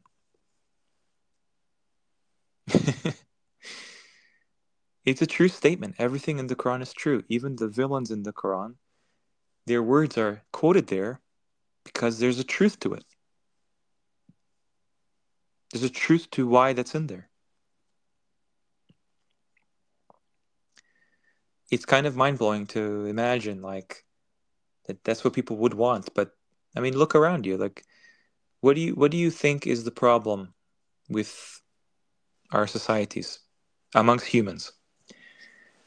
The problem is that all the people that just want to have like a nice life and not bother anybody, not collude or corrupt anyone or waste anyone's time, they're living amongst the people who do all those things. And they can only do those things because they're just weak people. Right? Well, the Quran tells you what is the end-all be-all for that. And it's a filter. The majority of humans are filtered out from the people that they just wanted to they just wanted to be human the whole time. The jinn are the same way. The jinn, they're completely embarrassed, and it's painful for them that they're like connected to Iblis and his ilk. So one day they finally get separated from this problem that came from their world, and they can enjoy actually what they're meant to do as jinn, what humans are meant to do as humans. You enter Jannah with your actual family, your ancestors that are like you, they are mu'mineen, your spouse that is your perfect, complete partner, your children, your offspring that are just like you, they're mu'mineen. For Noah, that was not the case in his life. For Ibrahim, his father was not like that.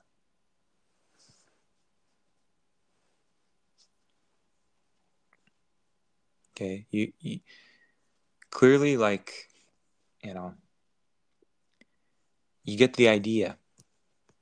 This is why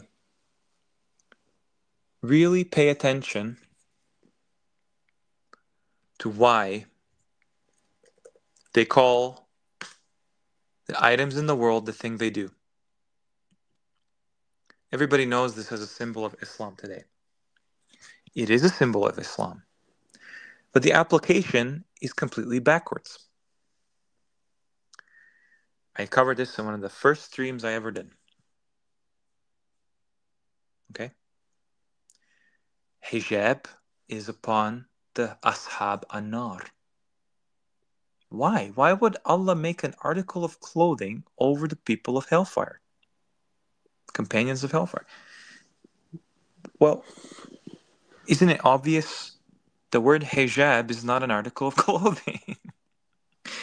At least not for humanity. I mean, have you noticed the poetry of the liars? The poetry. Allah calls the imams of today, they would be magicians and liars. That's what they actually are. They do magic and they lie.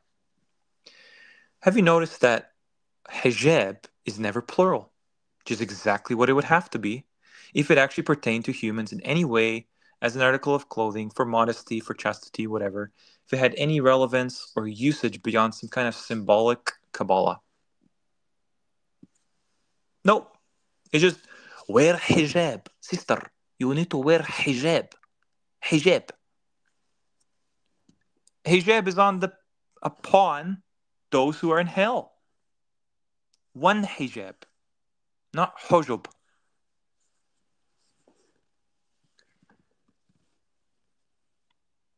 It's a mockery. It's a mockery.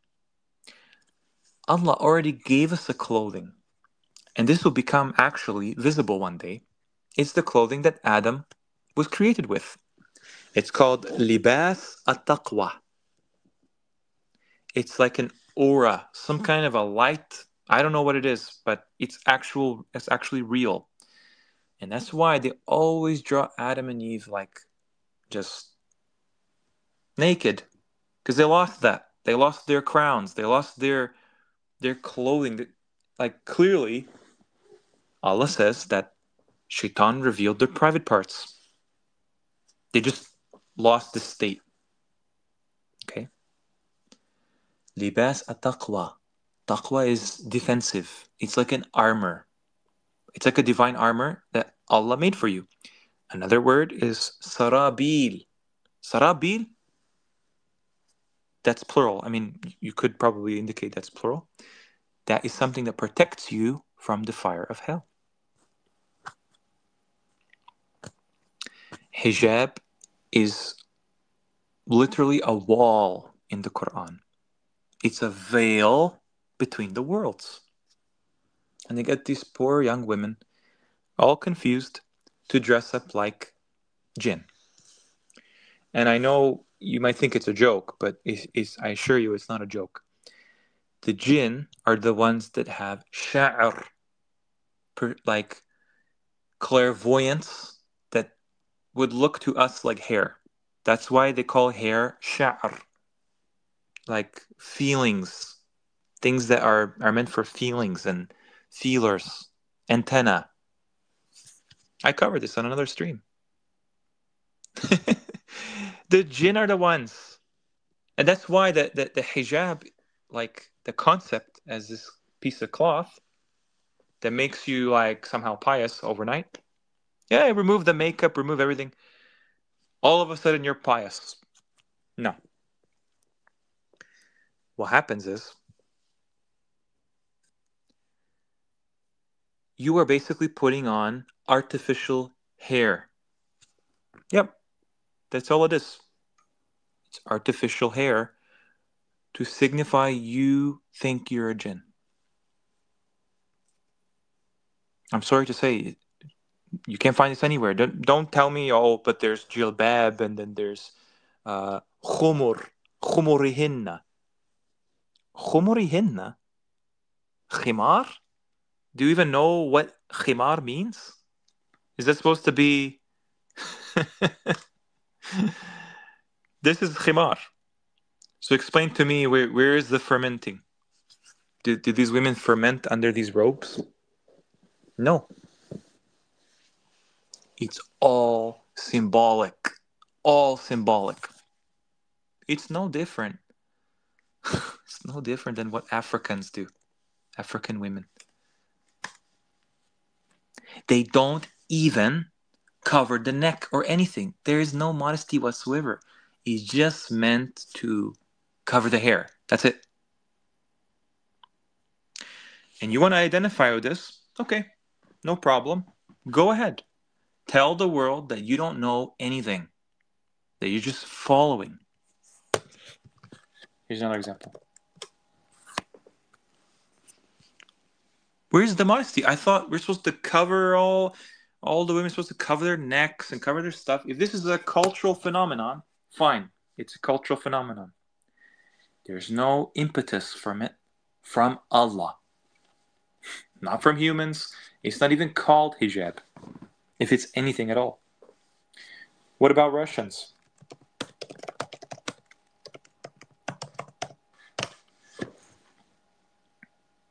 Most of the time, it's just something that holds their hair back. And I assume that at some point they just figured, hey, this is like kind of protecting us from blah, blah, blah, or whatever. Okay. You're absolutely right, Birdsong. The poverty is definitely connected to all this stuff. Okay. Yeah, absolutely. Let's find the truth. The dreadlocks. I mean, this is a whole other ball game.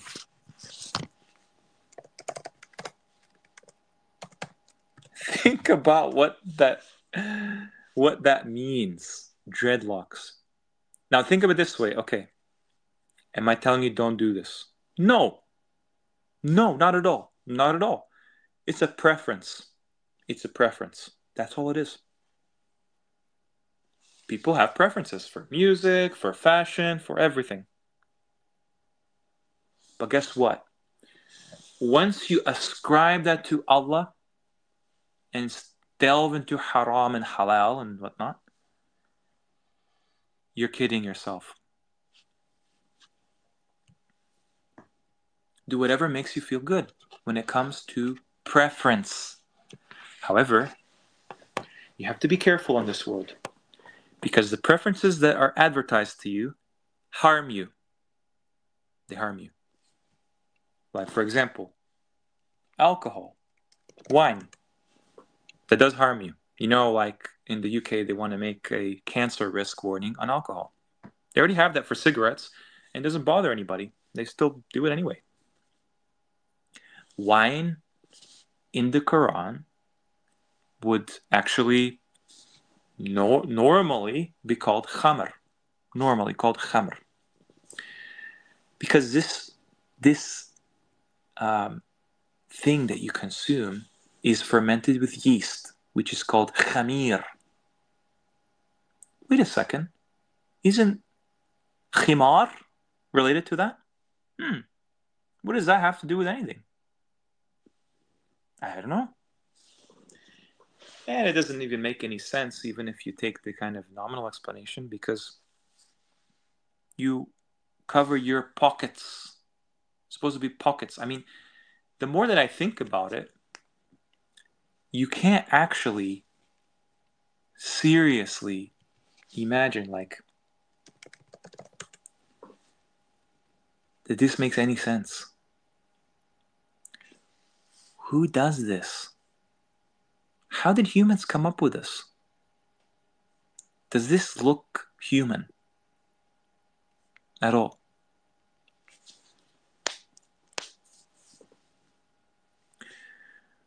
Why would they do that? I can't even show like a lot of the images because they're very graphic, right? Like they're graphic, you know, like they're mutilating your body parts. I can't even show that. That happens to like over a third of humanity. I mean, you're literally changing what Allah created you as. Not to mention the whole transgenderism phenomenon. That's not new at all. That's been there since the very beginning.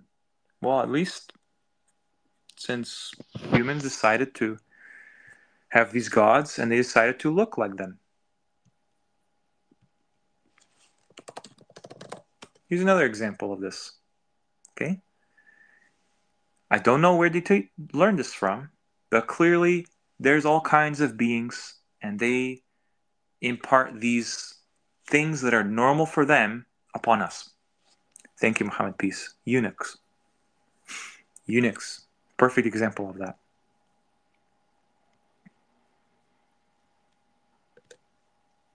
Okay? No doubt the belief systems with these indications, with these practices, with these en mass prescriptions for their followers, no doubt they have very opposite self-destructive belief systems, philosophies to complement the rituals. No doubt. Again, always tell you, if you want to do something, by all means, there's no compulsion. That's why it's even allowed to happen. To show humanity that their Lord never ever compelled them. Ever. You know what? Even the commands, okay? Even the commands for humanity. Does it make sense that you get a choice when it comes to the commands when Allah says something? It is. Be and it is. So let's just say you don't want to fight with the messenger in Allah's in Allah's way. Then you just went out of the command. Oh yeah, that's what I wanted to show actually, Alex.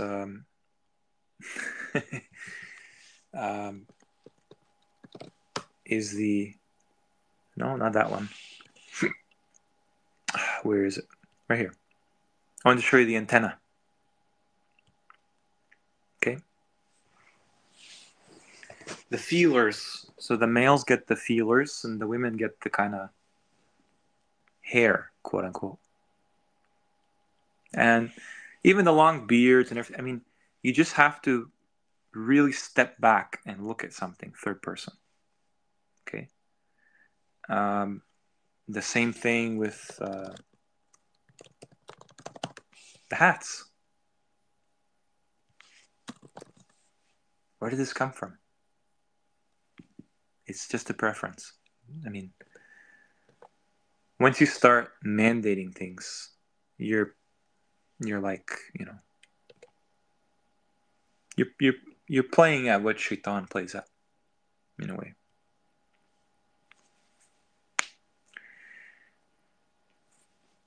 Yeah, that's the thing, Shraib. Where is the dough? Where is the yeast? I know that yeast infections occur in those pocket, quote-unquote, areas, but that's not enough. That's not sufficient to explain that. Yeah. Uniforms. I'm so glad you brought that up, Miss Ali. Uniforms. It's in the name. It's in the name. They need you to be uniform. It does psychologically actually change you. It does. I mean, they've studied this. They know very well about this. You make all the people look the same, you turn them into a horde. You turn them into a demos. Demos, like democracy, is mob rule. Okay? I'm not sure what else I wanted to add here. Yeah, it's almost 4 hours, guys. Thank you so much for joining me again. Sorry for the sound cutting out because I'm having to use my phone. It's just kind of annoying at the moment. I wish my mic would work like before, but maybe I have to make do for some time. I don't know. But yeah, thank you so much again. I hope this benefits, and I look forward to next time. You can join me again for some more discussions. I do want to have like more regular live streams. It's in my schedule, but we'll see how that goes. I do like to have more questions in there, like in the chat, because it's important. But at the same time, I've also gotten feedback that like it's better if you just have some kind of overarching topic, maybe a mixture of both. I don't know. Yep. Salam alaikum, everybody, and until next time, peace.